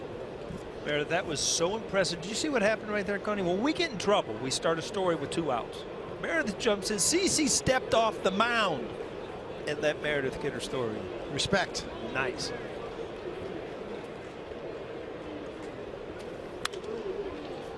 So those 2 guys are together. They know they're competing against each other. You know, yeah, it's Chad kind of Green, weird, right? You know, Jordan Montgomery, I'm not tripping Chad Green, try to trip him up, hit him in the knee or something. Light his shoes on fire in the dugout, do something.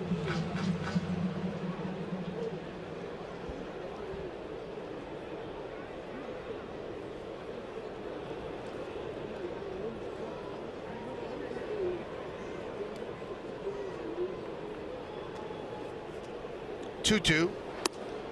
Missed upstairs.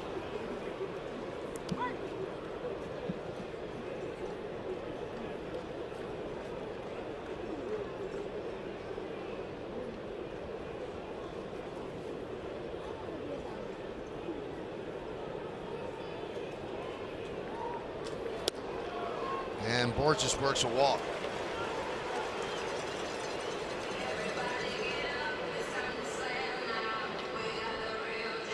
That's a tough walk right there, Paul. You had a chance to get through the 5th. Borges, you know, not really a home run threat. Yeah, those are the ones that frustrate you as a pitcher, I'm sure, because you just had a long 4th inning. And, you know, you got an opportunity to go 1, 2, 3 and go in to get a new hat if you need one. But you know, now you're accumulating pitches in an inning that it looked like you were going to skate through. That was an automatic fine from Mel Stoudemire, our pitching coach. 2 outs. 2 outs, nobody on, walk.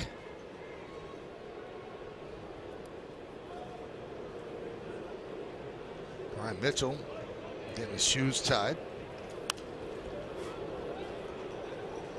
0-1. Souza fouls it off. That would be a fine too, down in the bullpen, Yeah. Kangaroo Court. Absolutely, especially if it gets caught on camera, right? Yes, doesn't miss much. Remember one time Charlie Kerfield got caught. He got a phone call. He was a reliever for the Astros. He was eating ribs, barbecue ribs down in the bullpen. Busted on camera. What did they call him, Spaceman or something? He was crazy. Hard throw. He's a big guy too. Charlie Kerfield, big scout nowadays. Is that what he was eating right there? Very similar right there. By the way, you're up. You got to warm up. The 0-2. Slow roller. CC Fields. And the throw pulls Bird off the bag. I think that Souza would have beat it out anyway. So an infield single for the right fielder, moving Burgess to second. First and second, 2 men out. So Larry Rocha will come out, give CC a little bit of a rest, and allow Mitchell to throw some more. You knew this was going to be a little trouble when it got too far from Gary Sanchez to take it. See, he has to turn, kind of reverse pivot. Drew Bird off the bag. Souza runs well and busting it down the line. Saw that a lot last year, Michael. Hits like those. CC puts himself in this position now, another inning where he needs to get a big out.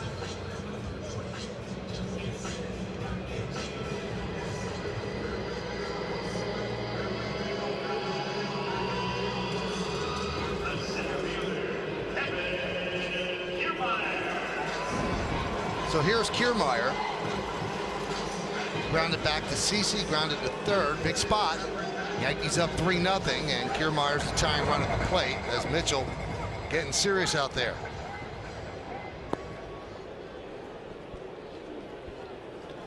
A walk to the number 9 hitter and a slow roller in front of the mound, and you got a problem.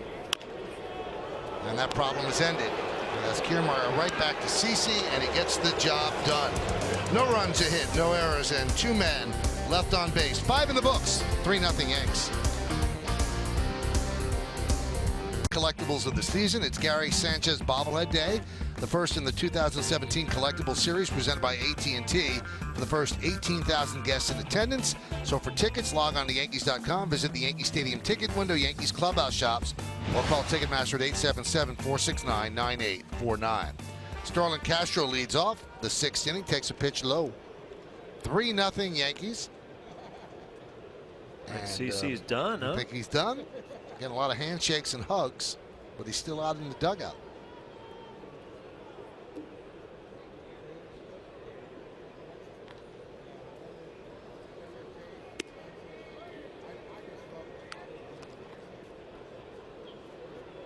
CC sporting the shaved head look this year. First time.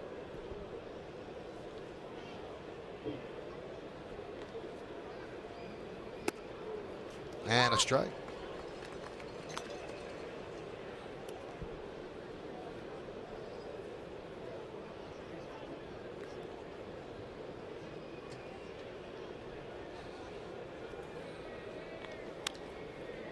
One and two. It'll be Castro, Headley, and Judge as Jumbo Diaz gets up. Well, that's the right name. Not Tiny Diaz right there. He grew out of Tiny.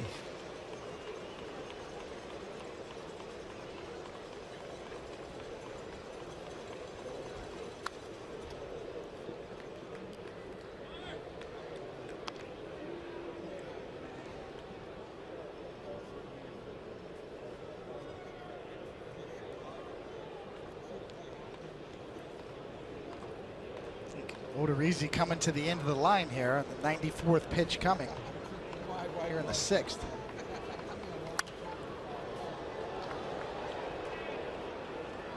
I thought he's looked pretty good, though. You know, Paulie, Odorizzi, that is. And I've got him for a lot of soft contact, a lot of swings and misses.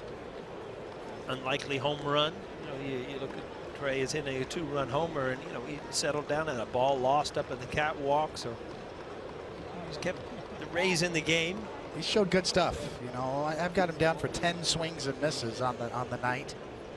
Just really 5 hard hit balls, like you said, the home run and the double that he gave up. His Holidays was hit pretty well. It almost hit off the roof, so you got to give him credit for that. Fly ball, center field. Kiermaier puts it away. You know, Kiermaier is a magician out there. I mean, you don't realize until you really look at the metrics what he means to this team, and that's why they signed him to that 6-year, $53.5 million deal. There's something now called catch probability. His catch probability is 65%.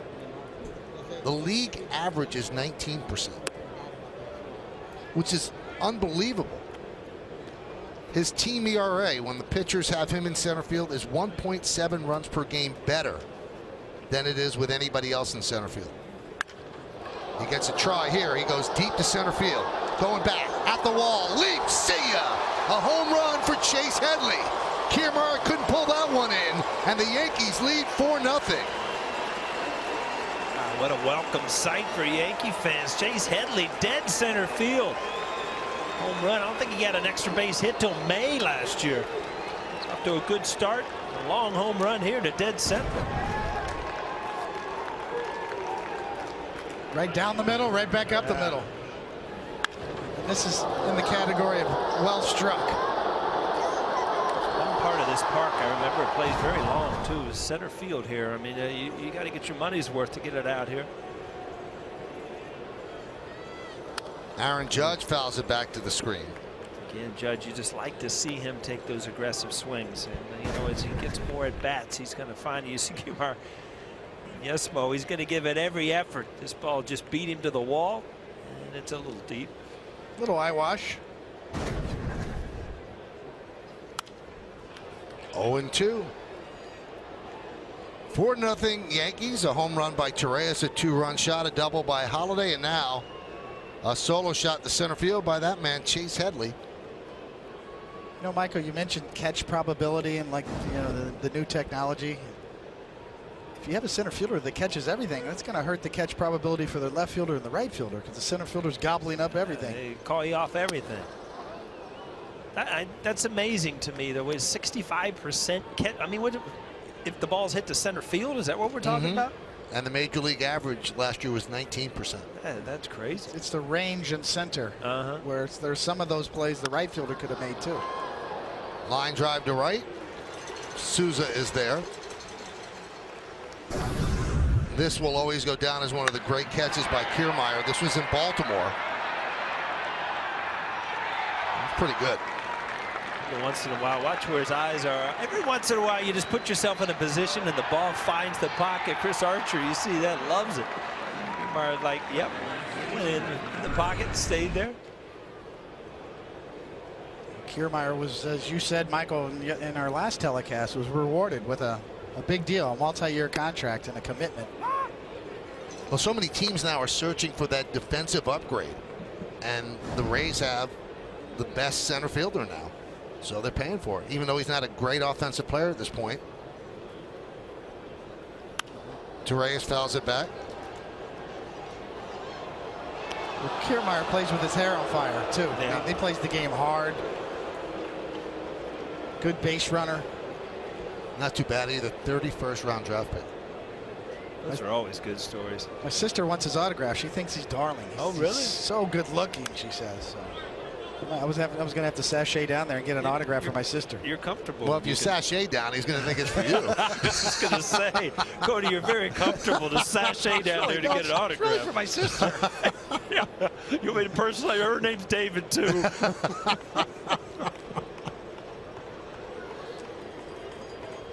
The 0-2. 1-2.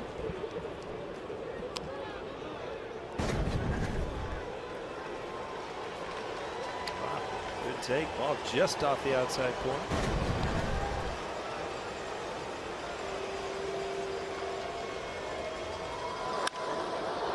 Deep fly ball, center field, going back Kiermaier. He's there, and he makes the play for the final out. But the Yankees get another run on the Headley home run, just over the leaping try of Kiermaier.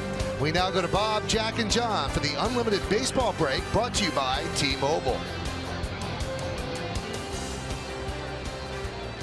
The Yankees, CC gives the Yankees a strong five shutout innings. He leaves with a 4-0 lead, and now the Yankees will turn it over to Brian Mitchell. Mitchell last year, injury shortened, appeared in 5 games. He was in the battle for the 4th or 5th spot in the rotation. The Yankees ended up putting him in the bullpen. So he'll get some innings here as the Yankees try to hold on to a 4-0 lead. A couple of home runs, a 2-run shot by Torres, solo shot by Headley, and a roof-aided double by Matt Holliday. Those are the runs in the game. The Holliday double drove in Gardner. So 3, 4, and 5 against Mitchell, Longoria, Weeks, and Beckham.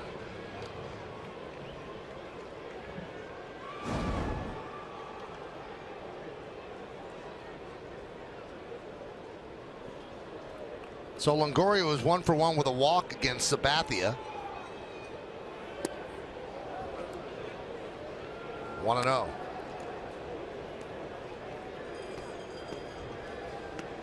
Castro shades up the middle for Longoria. Fairly straight away in the outfield. And a nice pick on the short hop by Headley. And Bird goes up and comes down on the bag for the first out.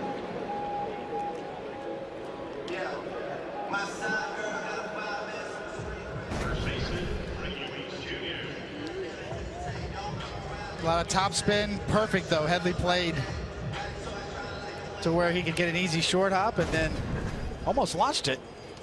Yeah, those are the plays early in the year. You're just glad you get an out because you don't want to rack up some errors and get the, those wheels turning upstairs. He had such a good year defensively last year.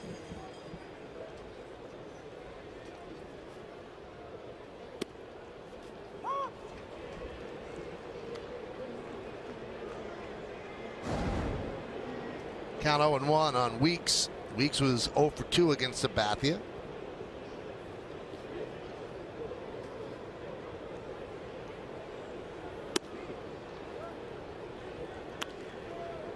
Seven hits for the Yanks and 3 for the Rays. Yankees lost on opening day 7-3, trying to even up the series. Tommy Lane is up in the bullpen for the Yanks. Bounced it up there.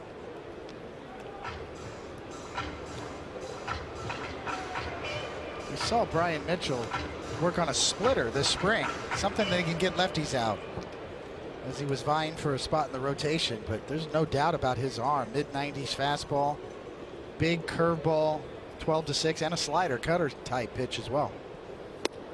Right there. It was such a huge loss last year. I mean, we've talked about it. Maybe one of the biggest losses the Yankees had in spring training was losing Brian Mitchell. They were really counting on him to solidify middle relief and possibly even spot start. You see that, I mean, where he can really, the pitch before that little cutter and then that slider. It's got like 2 feet break on it. Plus stuff. Electric arm.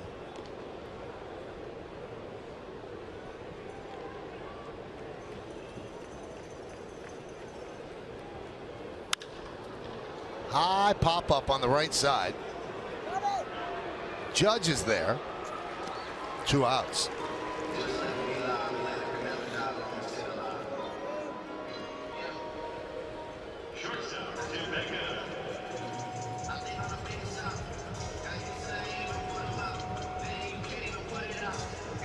There's Tim Beckham.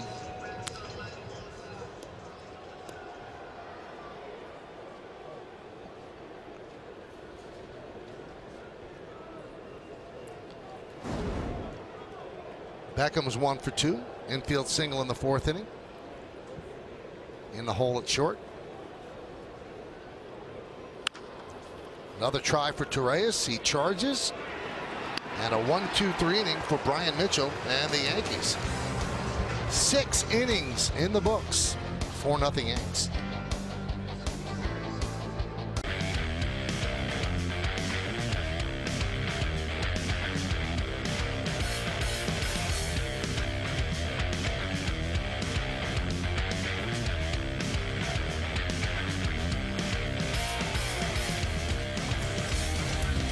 All of that comes up to 4-0 Yankees. It's time for the game summary brought to you by your local Nissan dealer. Yankees have 7 hits, Tampa Bay with 3. Sabathia won 5 shutout innings.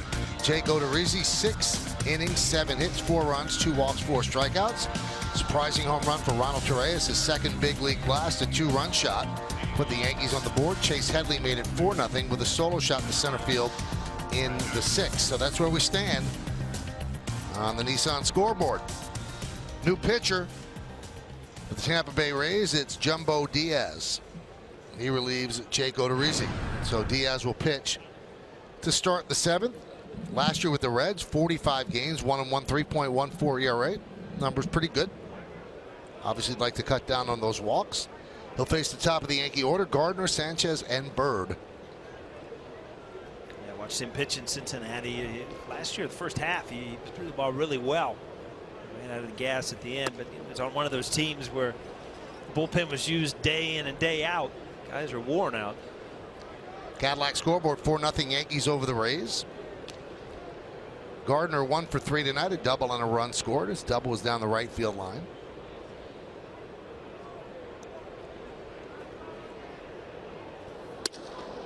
A strike.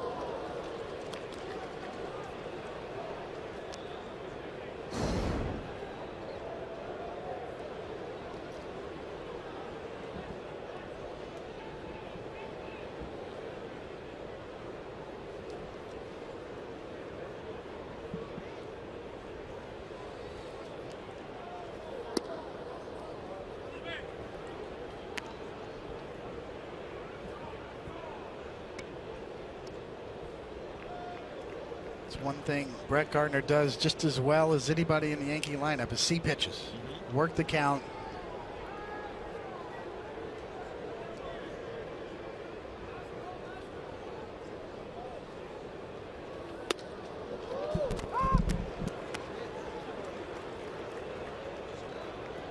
One of the keys, Paulie, with that is you can't be afraid to hit with 2 strikes. Yeah.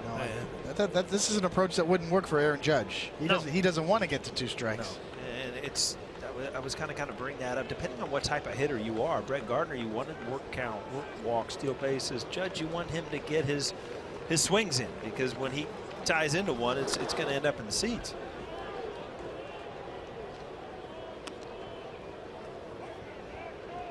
You'll see, and I remember, young hitters don't want to be 2 strikes. You start to panic. You start to swing at balls out of the strike zone. The longer you're in the game, 2 strikes isn't that big of a deal. You're still in the hitter's count, especially when you've worked it back to 2-2, 3-2. And Gardner down looking. And then every once in a while, Coney, you just freeze on one right down the middle.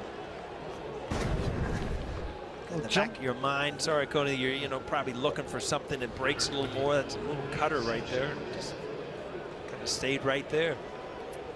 Yeah, Jumbo's got some different movement on that slider. One takes off, goes side to side. That one broke down just a little bit.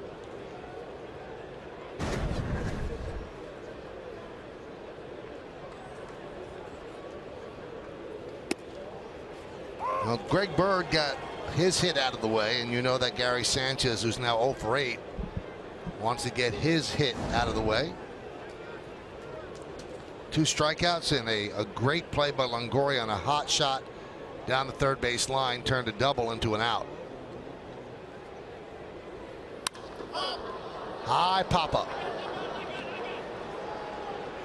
Miller makes the play.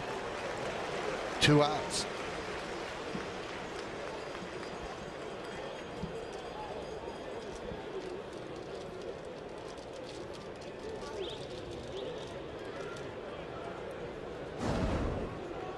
It's Greg Bird, walked in the first, struck out in the third, and blooped a double inside the left field line in the fifth.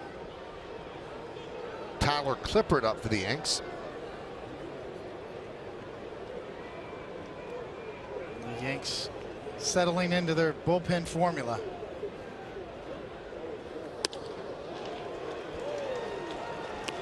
Challenged Bird a lot. Deasy gave him a lot of fastballs. You see Diaz starts him off with a fastball.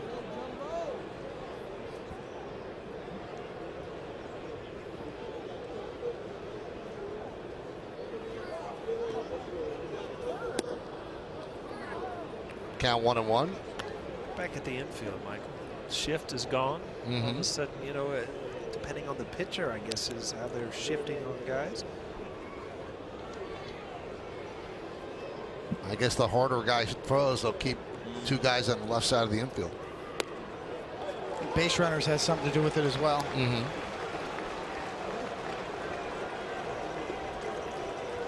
I really believe, Paulie, we're going to come full circle with this as we get another overhead view.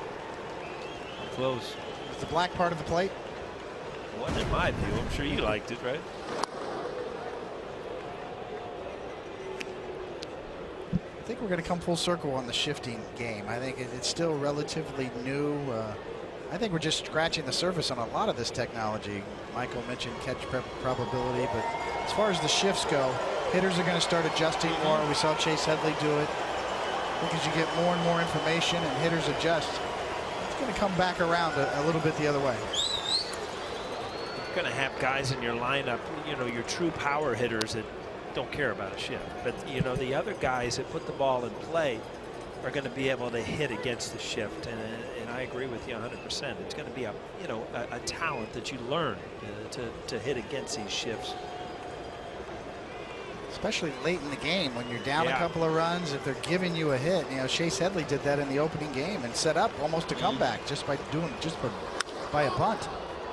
Popped up left side, going back Longoria, calls everybody off, and he'll make the play for the final out of a 1-2-3 inning as Jumbo Diaz retires the Yankees in order. At the end of 6.5, time for the 7th inning stretch, 4-0 Yanks. And the Yankees lead this one 4-0, trying to get their first win of the year, and they go to Tyler Clippard. And the way this pretty much shakes out, if you have a lead, it's going to be Clippard, then Betances, and then Chapman, and we'll see if they go that route, or because it's not a safe situation, but, you know, wanting to nail down the first win, they'll probably use their best. You had a day off, and then, you know, you want to get guys in and then get them acclimated to starting the season. So I would imagine he wants to get Chapman and Betances in anyway. Pitch to Miller is a strike. Clippard actually pitched for Team USA in the WBC, part of that championship team. Cadillac scoreboard, 4-0 Yankees.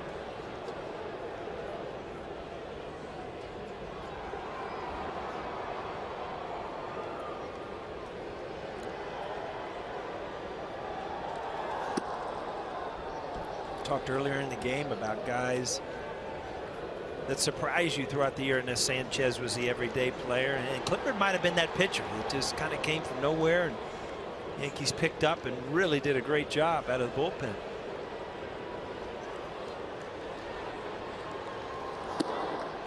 Yeah, the young Yankee prospect that once got away has come back home. And with Andrew Miller gone, you know, this is a big spot. Clippard, a very important role here this year going forward. Well, essentially, Clippard's filling Betances' role. Betances is filling Miller's role. And Chapman is filling the role that he left when he was traded.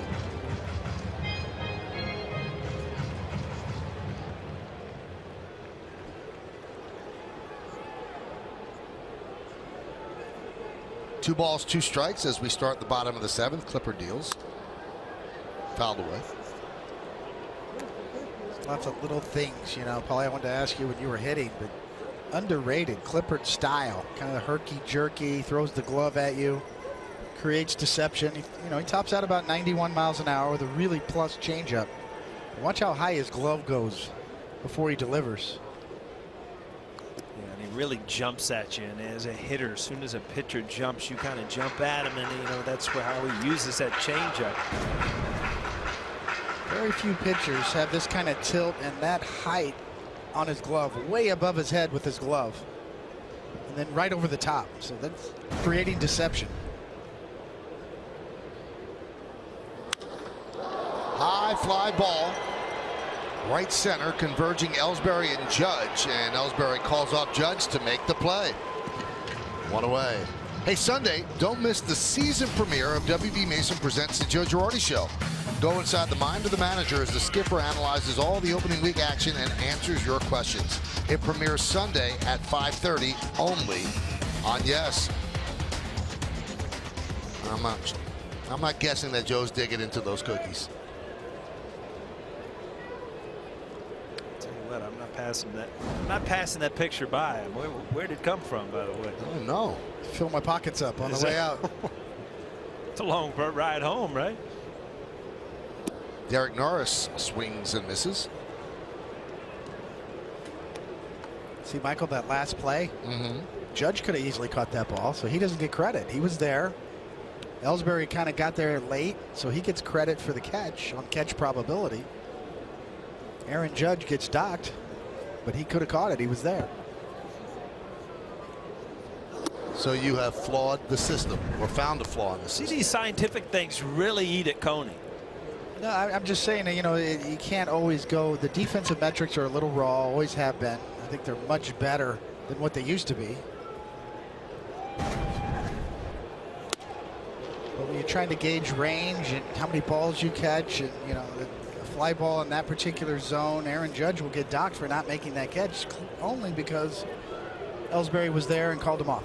Paul, imagine how your catch probability was hurt by telling Bernie to get everything. Bernie, you got everything. I didn't care about my probability out there.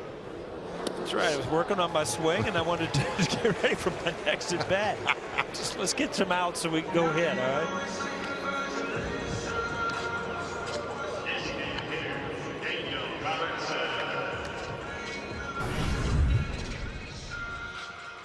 There's Paul, worried about the defense. Wow, it seems like a long time ago. Now I sit in the dining room and work on my golf swing. Yeah, it's the same thing now up here in the booth. It's just a golf glove swing now. Paul, those pictures are colorized. That's how old they are. Wow. It's not HD, I know that. Does it seem like a long time ago, guys? It sure does. I was coming to the park today, and there's so many memories on this side of the coast for me because it was spring training, and it was growing up with the Reds, and it was instructional league, and you look back at those times, and it just seems like a lifetime ago. But then you walk in, and you see the guys playing, and you watch batting practice, and it brings you right back to, opening day and the new season, and then starting, and it's just. It's an exciting time, whether it's your first opening day or your 10th or 12th. It's just the new part of the season. There's so many high hopes for everybody. It was a long time ago, really. Oh, you think about the 80s when we broke into the 90s. Yeah.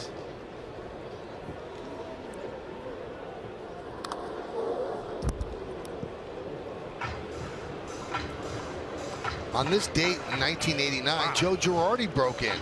Made his major league debut for the Cubbies. Season opener at Wrigley against the Phillies, and he got his first hit off of Floyd Yeomans.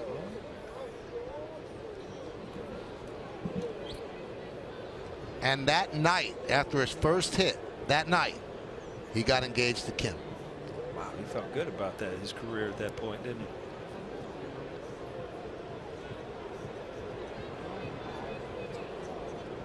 Kim said that when he was in the minors, she used to pitch like rolled up socks to him in the house to hit. And she would go to him, boy, I hope you're good defensively. When your wife's getting you out at home, you're in trouble.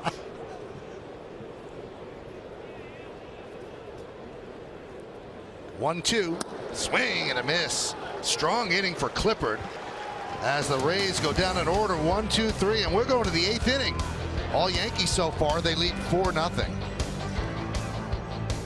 Clash with the Orioles at Camden Yards in Baltimore. Coverage begins at 6:30 with the Chevy Yankees pregame. Then Ken Singleton joins me for the call as this opening week road trip rolls on right here on Yes, and also streaming live on Fox Sports Go. We do want to remind everybody the game tomorrow night here against the Rays, not on Yes, You can see it all on FS1. Their coverage will start at 6. A-Rod's going to be in the studio for the pregame, and then the game will be at 7 o'clock on FS1. But then you can tune to Yes after the game for all the postgame coverage on Extra Innings. Austin Pruitt made his Major League debut on Sunday, and his second game now here tonight. And he'll face Matt Holliday, Jacoby Ellsbury, and Starlin Castro.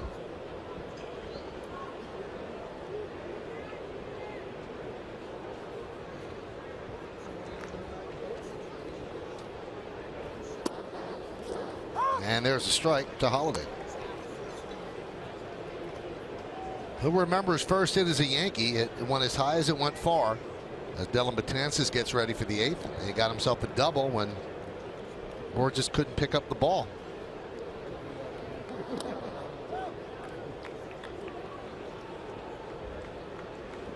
We're still not sure if it nicked the roof or clipped off a catwalk. It didn't get signaled that way by the umpires, because if it gets stuck on a catwalk, it's an automatic double, and if it hits off the catwalk, it's in play.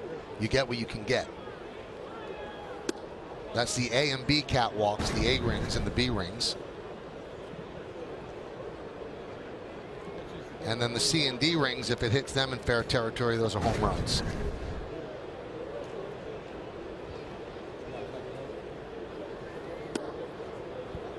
Was walking out after opening day, and Pruitt made his debut. You know, he gave up some hits and was pulled out, so it wasn't a great debut. But then, you know, I saw him out in the hallways with his wife, his kids, his family, taking pictures, and you know, it just takes you back. You talk about how long ago it's been. Just to remember, you know, once you get in off that game, you know, what a little kid you are, just to you know, your first major league debut. And that means you're in the record book forever. Yeah. Bringing back memories for me, Paulie. Yeah. I'm gonna have to go home and watch some Saved by the Bell tonight. Listen to Spandau Ballet from the 80s. Wow, that's an old one there. That was like high school dance, wasn't it, Coney? I think that played that in my prom. Fly ball, left field and deep. Going back, Borges still back, and he'll make the play on the track for the first out.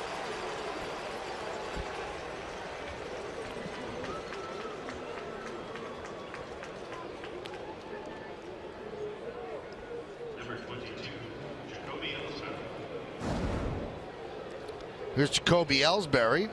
Jacoby is 1 for 3 tonight. What was your debut? 1985? You broke into the big leagues, Paul? Yeah, about 2 weeks before Pete Rose broke the record. I always told folks, if you watch that video, look for the tall, skinny, curly-head guy that wasn't part of it, because I didn't know anybody, but I had to run off the bench. I was just out there because I was supposed to be out there. It was an exciting moment, but I didn't know what to do.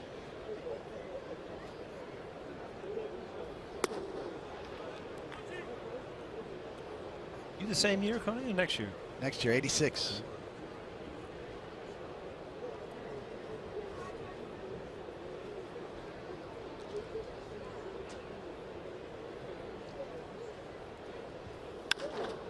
Ground ball inside third and down the left field line. Playing it in the corner is Borges, and Ellsbury has himself a double.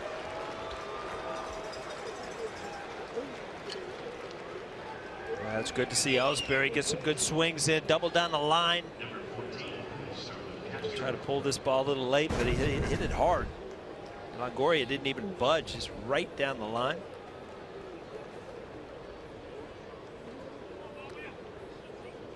That's the way I used to get my doubles, Paulie, back in just swing late. Slap them and go. Hopefully right over the bag. I'll tell you what, there's nothing better than to watch that thing go by third base and stay fair.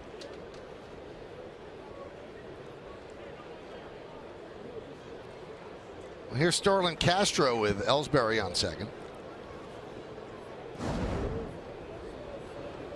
Castro's 0 for 3 after a 3-hit day on opening day on Sunday. Driven to right field. Souza makes the catch. Tagging is Ellsbury. Here's the throw all the way to Longoria, but Ellsbury's in. Castro. You really got to fight it. You can't get frustrated there. You did everything right. You lace it to right field. It gets caught. But you have to stay out over the plate. That's a ball away that you have to stay out there and learn to drive that ball the other way. And he's able, with his power, and he's only going to get stronger, to use right center field in Yankee Stadium. He can get that ball out of there.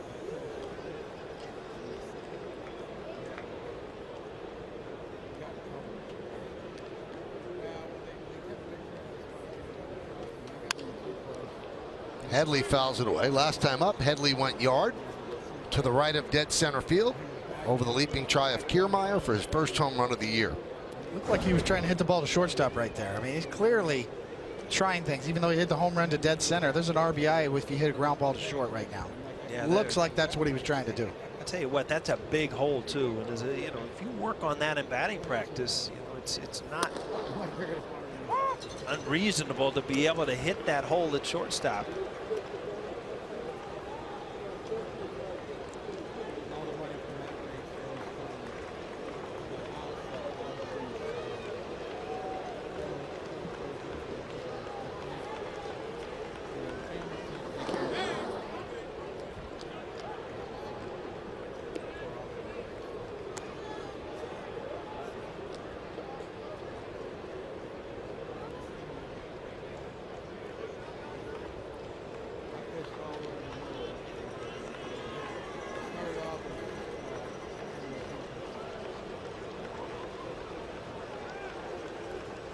One-two.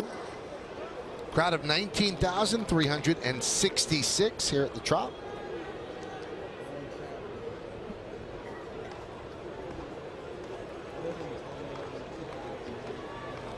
After a sellout of over 30,000 on Sunday afternoon. The 2-2. Just missed, 3-2.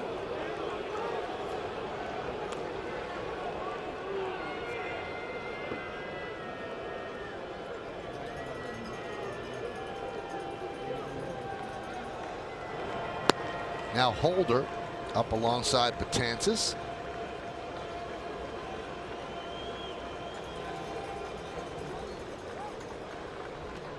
It's a good name for a reliever, right? Holder. Holder. Better than Walk, right? Bob Walk. Bob Walk. We're going way back now.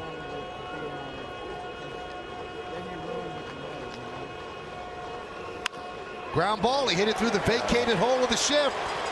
Coney mentioned he was trying to do that. Mission accomplished, an RBI single. It's 5-0 Yankees. I'll tell you what, in the old days, if they shifted, they would pitch to it. I mean, this is a backdoor breaking ball.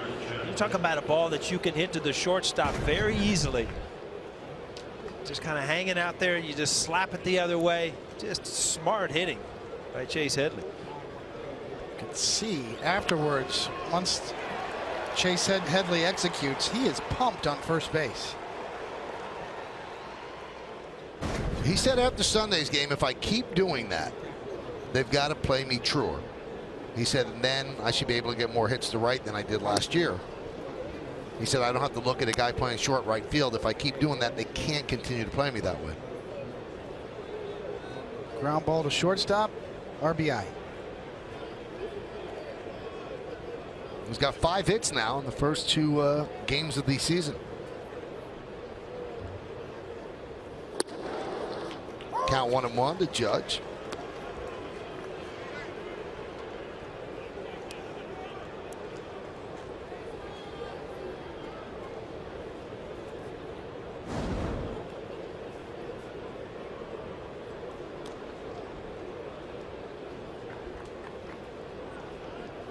Runner goes.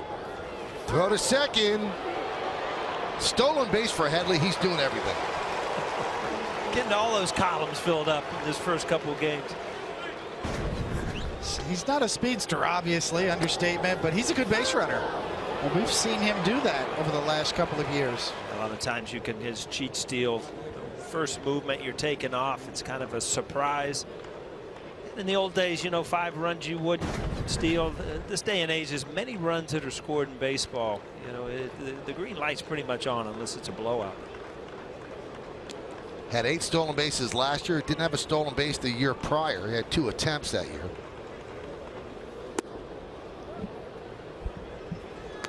This is big mentally for Headley because his first 6 weeks were such an awful grind for him. He couldn't get anything done. Couldn't get extra base hits, and his average was just buried. And he had a pretty good final 4 months, but he had buried himself so much, just got himself over 250. That one gets away.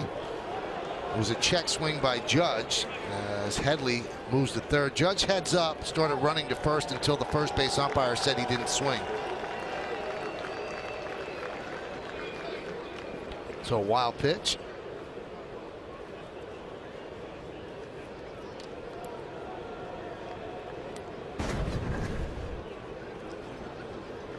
Look from the side.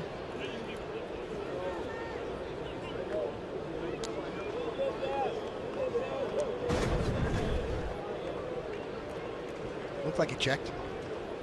I don't know. My monitor's been out all night, Coney. I keep thinking that like Michael's playing with a remote over there. The color thing keeps coming up. Ground ball to Beckham. And that'll do it. Yankees get a run on 2 hits. 1 man left. I will continue to sabotage Paul's monitor as the Yankees lead this one 5-0. Jeremy Lin and the Brooklyn Nets will be here in Florida for a matchup with the Orlando Magic. Coverage starts at 6:30, so watch the Nets on Yes and streaming live on Fox Sports Go. Nets have been playing much better basketball of late, especially since Jeremy Lin got healthy. Jonathan Holder will come on as with a 5-run lead they sat down Betances. Holder pitched on opening day. Hyundai scoreboard 5-0 Yankees. And Corey Dickerson pinch hits for Peter Borges.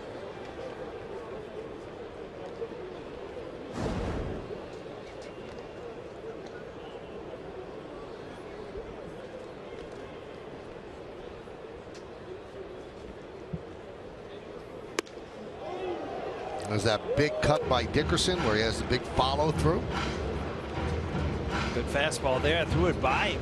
Dickerson was in there on opening day. And switched up the lineup tonight to kind of match up against CC Sabathia.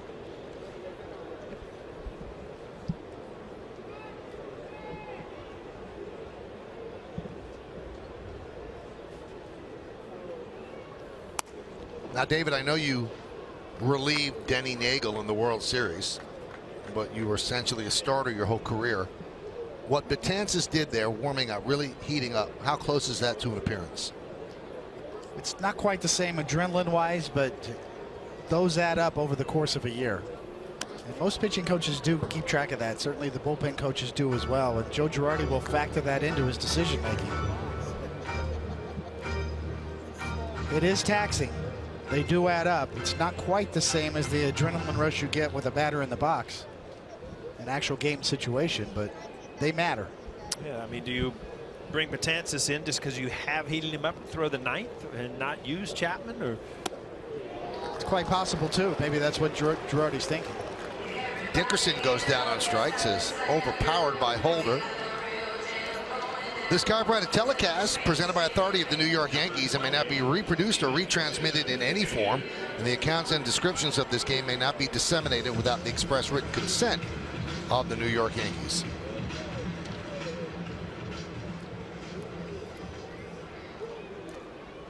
And here is Steven Souza Jr.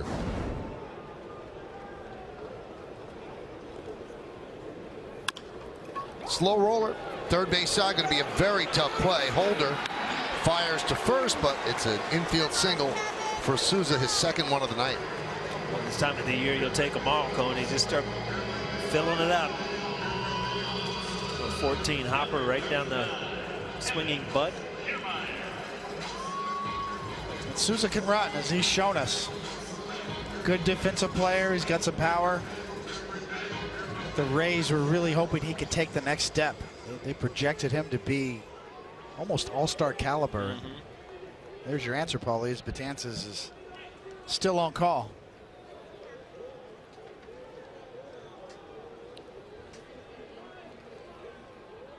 Here is Kevin Kiermaier. He's 0 for 3 tonight.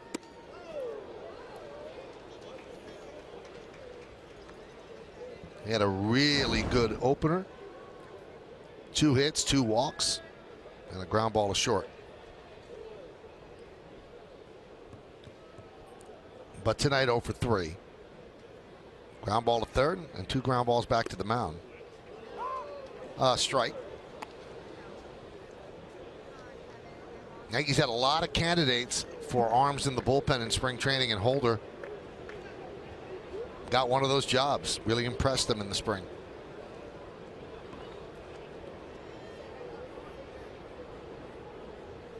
One. 2-1. And Sanchez wants to slow him down.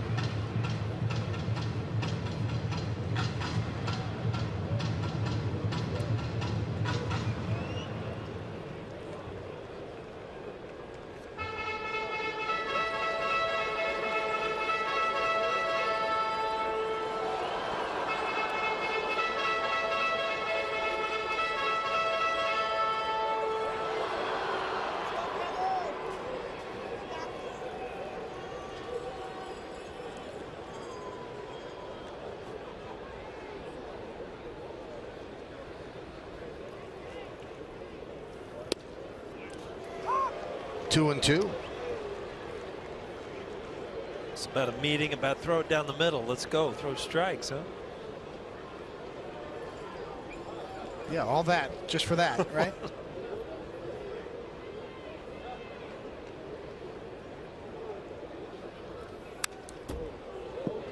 Good cut. Had a high fastball. When I was pitching, Paulie, I didn't want anybody on the mound. I hated visits from anyone. Yeah, you know, it's funny. I was going to ask you, in your career, you pitched to a ton of different catchers, a ton of great catchers. Certain guys know you better than others. Did you have one that you trusted more than anybody that knew when to come out? Chop left side going against the shift, and Kiermaier picks himself up a single. So a lot of that in these 2 games. Shift beaters. I didn't like any catcher coming out, Paulie, to answer your question. Just leave me alone. Not even pitching coaches, especially not managers.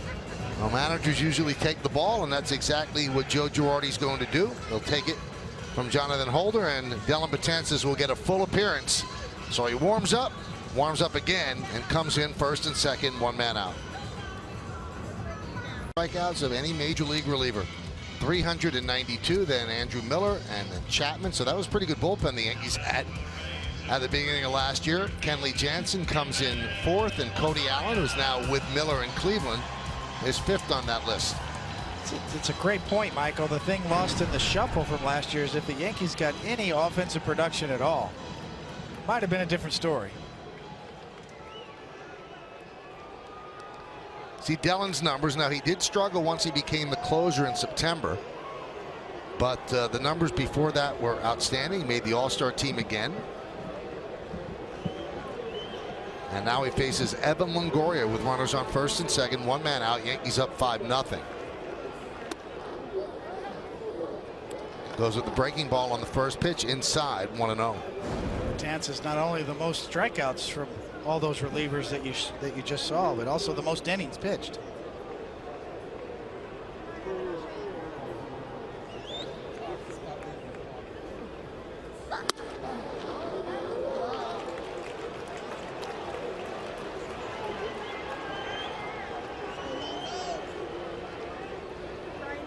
Two for 13. Longoria against Betances with 3 strikeouts.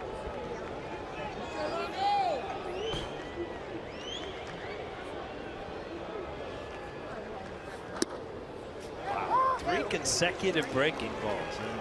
And, here's a guy that throws 100 miles an hour. It just shows you the respect they have for Longoria.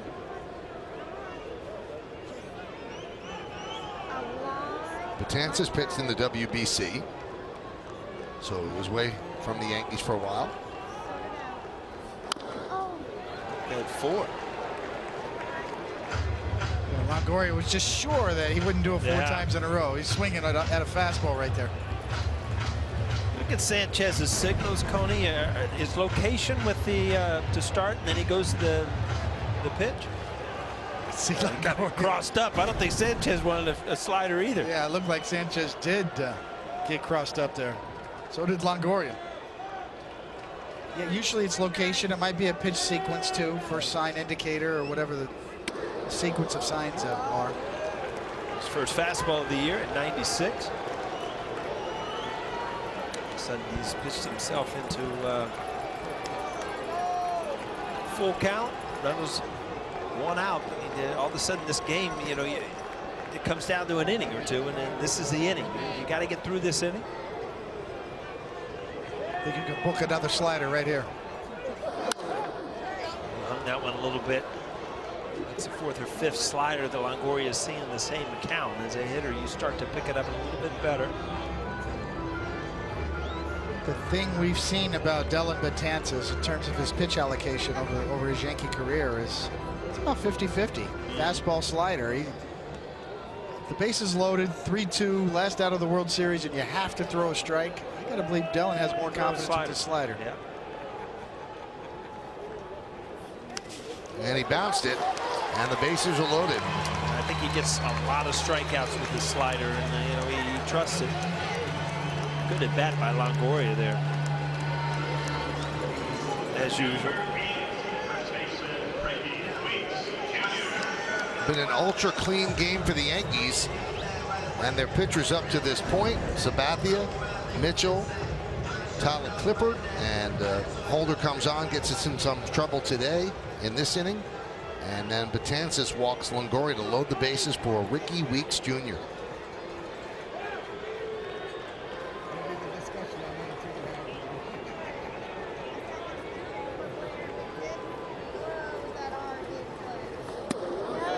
Could not hold up. Count 0-1. You've got the option of going to Morrison. This is kind of strange to me because, you know, you got nobody up in the pen, and Morrison, you're kind of platooning. Yeah. You know, Morrison, left-handed hitter.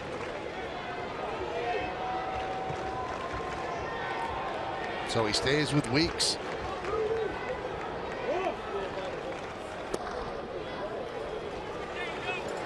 One and one.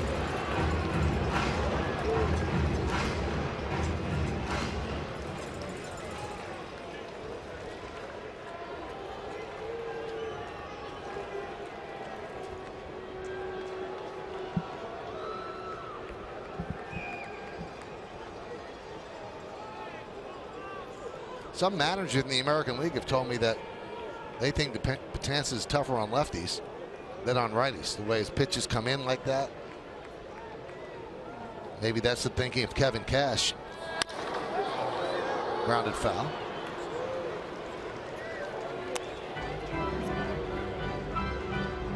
Fastball there, so you're almost guaranteed the next couple pitches he's going to go for that strikeout with that slider.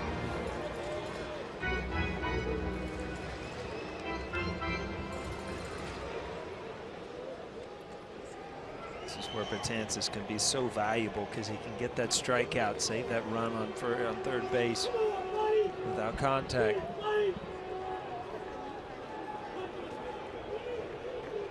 One, two. Swung on it. Foul tip. Just got a piece. Got up to 97.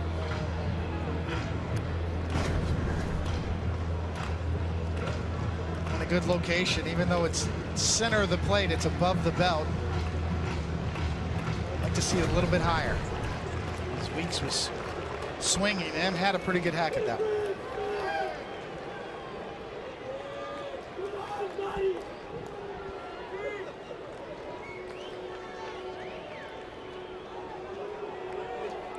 Again, the 1-2. Did he go? No, he did not. 2-2.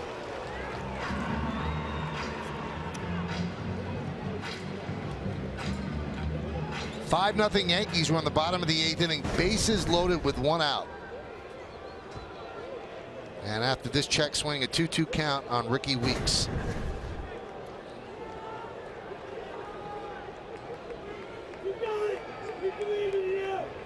That was really close. Yeah, much closer in slow motion than it was at live. Swing and a miss. Got him. That slider he's thrown all night, and he got a strikeout with it. Big out. Well, after the walk to Longoria, you got Weeks. Fastball away, gets the check swing. Now we're going slider down, even count. Fastball in a great location. Now you're up. Fastball up, needed to be up a little bit more. Slider a little too far away. Right back with it in a perfect location. That one works a lot. So they go now with Logan Morrison to pinch hit for Tim Beckham, which moves Weeks to shortstop, and Morrison will play first. You have one other lefty on the bench in Malik Smith. You've already used Dickerson. Morrison a home run opening day to the Yankees, so a guy that does have power, and Cash had an idea what he wanted to do. I mean, he gave himself a chance. Two guys. It's Junior and two guys that are able to drive the ball out of the ballpark by Morrison pinch hitting here. Morrison was 3 for 4 in the opener, 3 RBIs, and Paul mentioned that home run. So a big spot with the bases loaded and 2 outs for the Rays. They're down 5-0.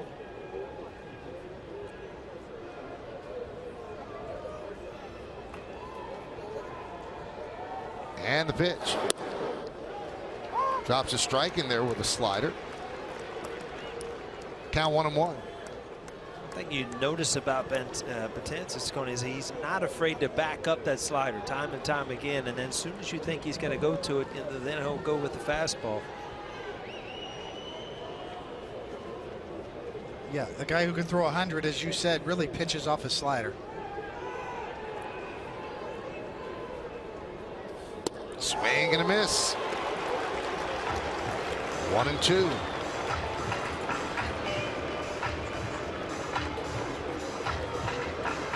So after that pitch, and we talked about it the other day, you know, looking back, Betances looking back at the scoreboard to see what that fastball was. And I think he's one of those guys that, you know, wants that high 90s to feel good about his fastball.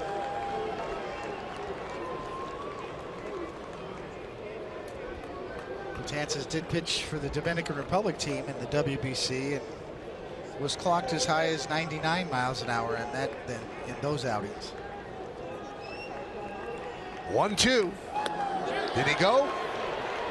No, he did not, said Jerry Lane.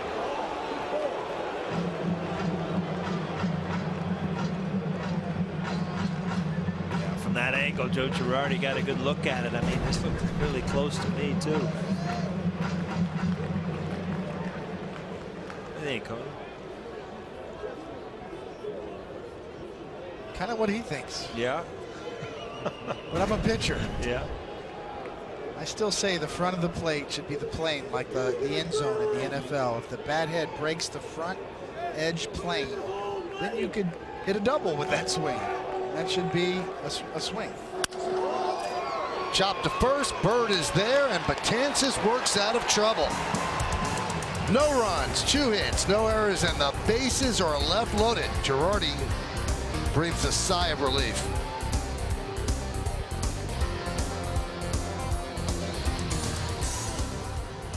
Highlights and in-depth analysis of tonight's game, plus Meredith Morakovitz gets the reaction from the clubhouse. That and more immediately following the game, only on Yes.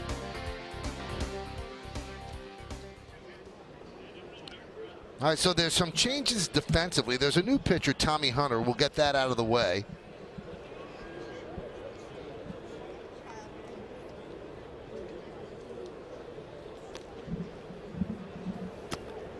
Now, they took the DH Daniel Robertson and they put him at shortstop.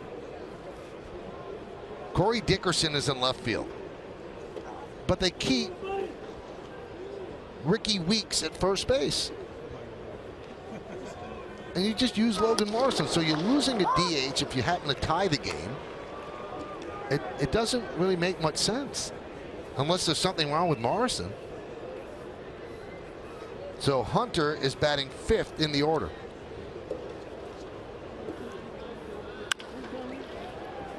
Torreyes grounds to short. Robertson. puts it away, 1 down. All great points, Michael. Only Cash, manager of the Rays, can answer that after the game, but rarely, as you see Chapman getting hot, rarely would you see a pitcher ever put into the lineup to hit, unless it was an emergency.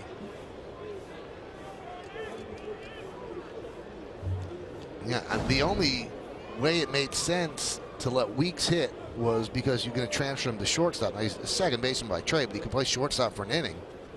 But he loses his DH, and he still had another lefty bat on the bench.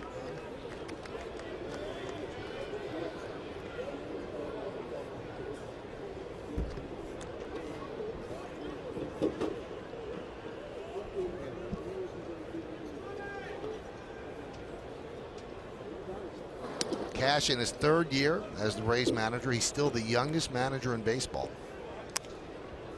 This is kind of the backwards thing on pitching. We talked about CC Sabathia, who, by the way, did a wonderful job tonight, how he has learned to pitch from mid-90s down. Well, Hunter's kind of the other guy. He was a starter, kind of low 90s. Now they put him in the pen, and he's reinvented himself. Throws, 96, 97 now. I don't understand it. You don't see that very often. You always see guys coming down. You don't see guys move to the bullpen and go up.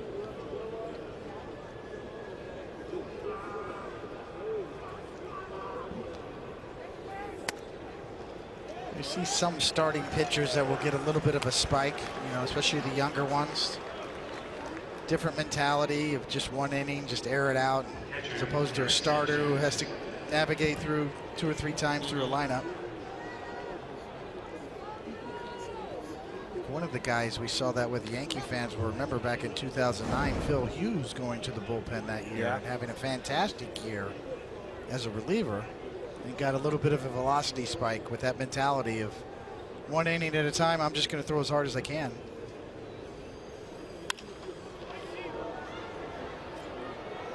Sanchez hits a foul ball into the bullpen area of the Rays, but Souza was too far away to make a play.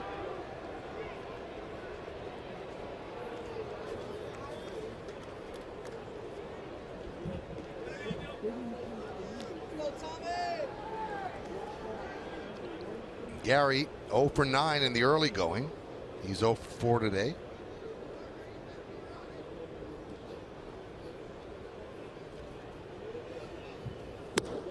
And a strike.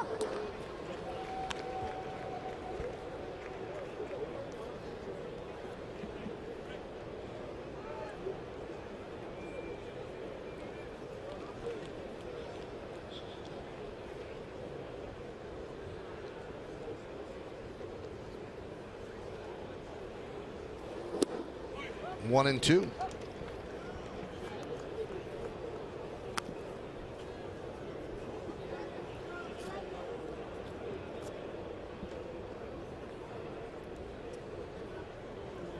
Runner on first, 1 out, 5-0 Yankees, top of the 9th.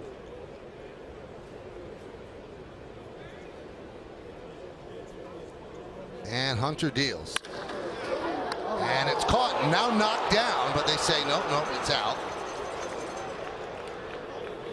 I'll tell you what, this is where it starts getting frustrating. I mean, you put together some at-bats, you hit a couple balls hard.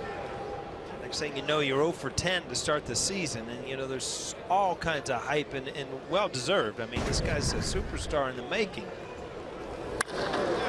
Coming into spring training expecting to get off to a great start, and things like this start happening.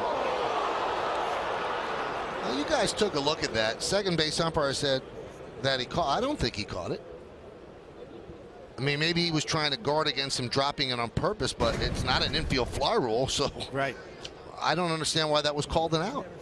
You're getting awful confrontational up here tonight, Mike. You know that? What do you think? Did he catch the ball or not? No, I think you're right, but I'm just pointing something out. Well, it looked like he lost it on the transfer, but upon further review, which is with the benefit of slow motion instant replay, it looked like he might not have had control of it from the start. Now the Yankees are fortunate because if it's ruled that it wasn't a catch, it's a double play to end the inning. So they catch a break. He hasn't caught any breaks. Nope. Could easily have 3 or 4 hits. All you have to do is ask Chris Archer. I want to see what his leg looks like. Yeah. First swing of the year, Sanchez. Again, pounding Bird with the fastball, and it's always fun to see what teams, how they feel they can get out certain things. Scouting reports, and the scouting report early on Bird is to throw him high fastballs, try to get it by him.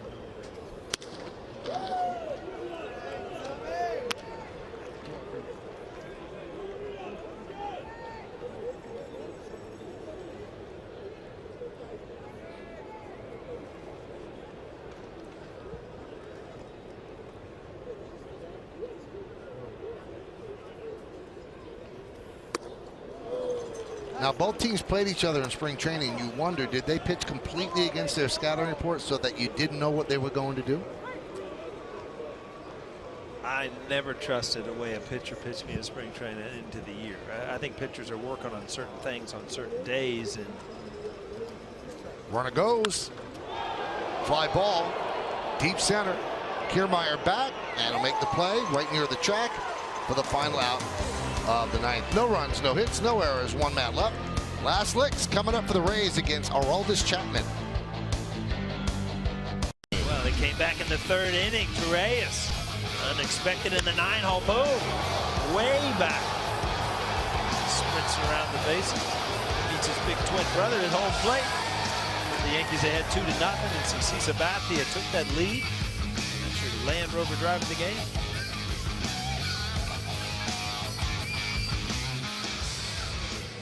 Yankees not trailed since that swing, and that gave them their first lead of the year. Kind of jolted them to attention. This guy will jolt you to attention. Aroldis Chapman, involved in that big trade to the Cubs, won a World Series with the Cubs, and he signed a free agent deal with the Yankees, and he pitched 59 games between New York and Chicago and had a very outstanding year. 90 strikeouts in 58 innings.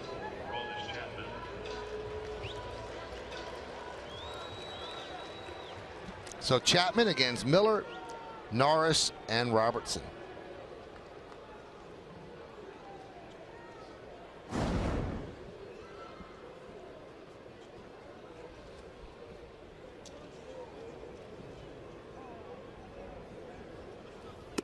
Swing and a miss. Coincidentally, yes. Chapman, yeah, you notice when he's throwing the first heater of the year. Coincidentally, the Yankees go to Chicago, play the Cubs this year, so Chapman will get a chance to go back to Wrigley. I think we have 1 game there. Friday night. Friday night. Well, Friday afternoon, actually. Wrigley Field game, yes. Wow. It didn't take long to hit 100 in a second. Chapman, I'm sure, will receive his ring when he goes back there. It's a tough at bat for a lefty. Wow, you walk in there, no batting gloves, no nothing. Just try to square up 100 miles an hour. He's seen 99, he's seen 100. I have noticed Chapman with leads at times will use his slider much more than he will in a pressure situation.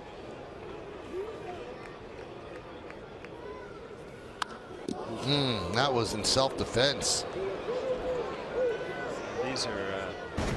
These are pitches that kind of stick in your mind when you go back to your room, you go to bed. It's just like, I got no chance at this. That's 101, kind of tailing up and into a lefty. Some guys are more fun to see up in the booth, Cody, than they are down by the plate.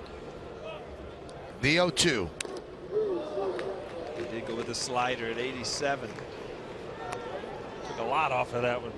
I think that really bodes well for the future of Chapman in the event that a couple of years down the road he starts to lose velocity. He does have a slider, a legitimate slider to go to, and a changeup, so he does have some pitchability as he moves on upward in years. Swing and a miss. A lot of break on that, and I mean, as a hitter, you see a couple of those fastballs. There's no way, even in your mind, you can think about covering that slider away. That's what happened. He might have missed that by about 1.5 feet. Jeez, this slider caught a wave like a boogie board slider. About 2 feet of break. Watch it. I mean, that just goes to show, you know, Chapman's stuff and the way he pitched him. You know, even major league hitters can be overmatched at times at the plate. It's just the way it is.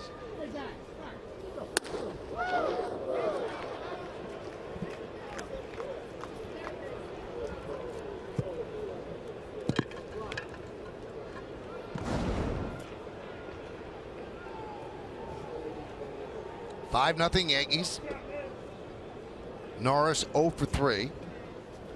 1-0 count against Chapman. 2-0.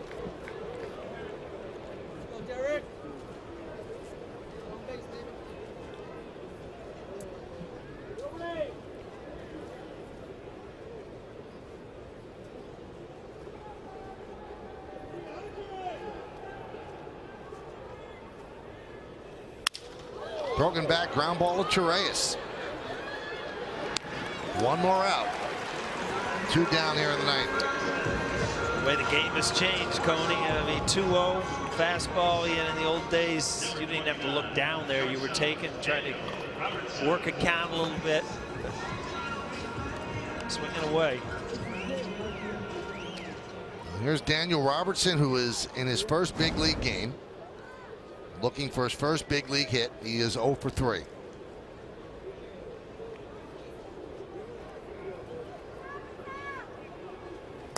Swing and a miss. Started him off with a slider.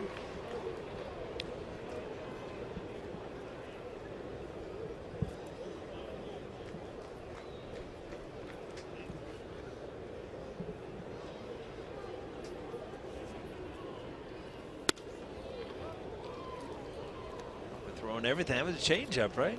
Changeup. He's got three pitches, and at times, all 3 pitches have been effective when he does go to them. So as I said, I reiterate the point that, you know, as he starts to lose velocity as he gets older, he's got other weapons to go to. And the Rays are down to their final strike. Yankees looking for their first win of the year. Even up. They're recorded 1-1. Big home run by Torreyes. Home run by Headley. Outstanding pitching. CC Sabathia with a strong 5 innings. And now Chapman trying to close it out. And the 1-2. Foul back. 100 miles an hour.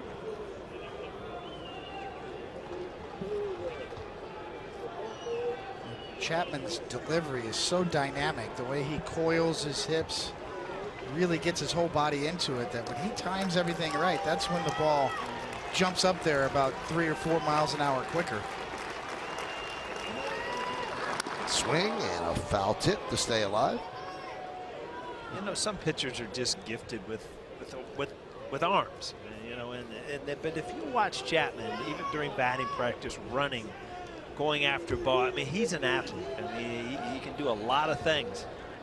And he was also gifted with a left arm that can throw 100. Did he throw 103 or something like that? 105 at one point. There's Chapman's fastball, and then there's everybody else. Yeah. 1-2. Swung on and missed. The bat goes one way, and the Yankees go the way of the win column as Chapman strikes out Robertson, and the Yankees win this one 5-0. Torreyes with the home run. He's got a lot to jump around about. Chase Headley had another good game, and as I mentioned, Sabathia and the bullpen again throw up zeros. Here's the final pitch. Right on by, duck on the ricochet. Fans got a souvenir. Well, the Yankees will try to win this series tomorrow night, as they are now 1-1 on the season. They lost on opening day, come right back with a 5-0 victory here over the Rays. So a much happier group of Yankees than on Sunday as they get themselves a victory. So as the Yankees celebrate, it's time for us to throw it back to the studio. Bob Lorenz, Jack Curry, and John Flaherty are there, and they'll give their perspective and set things up for the rest of the night. Guys?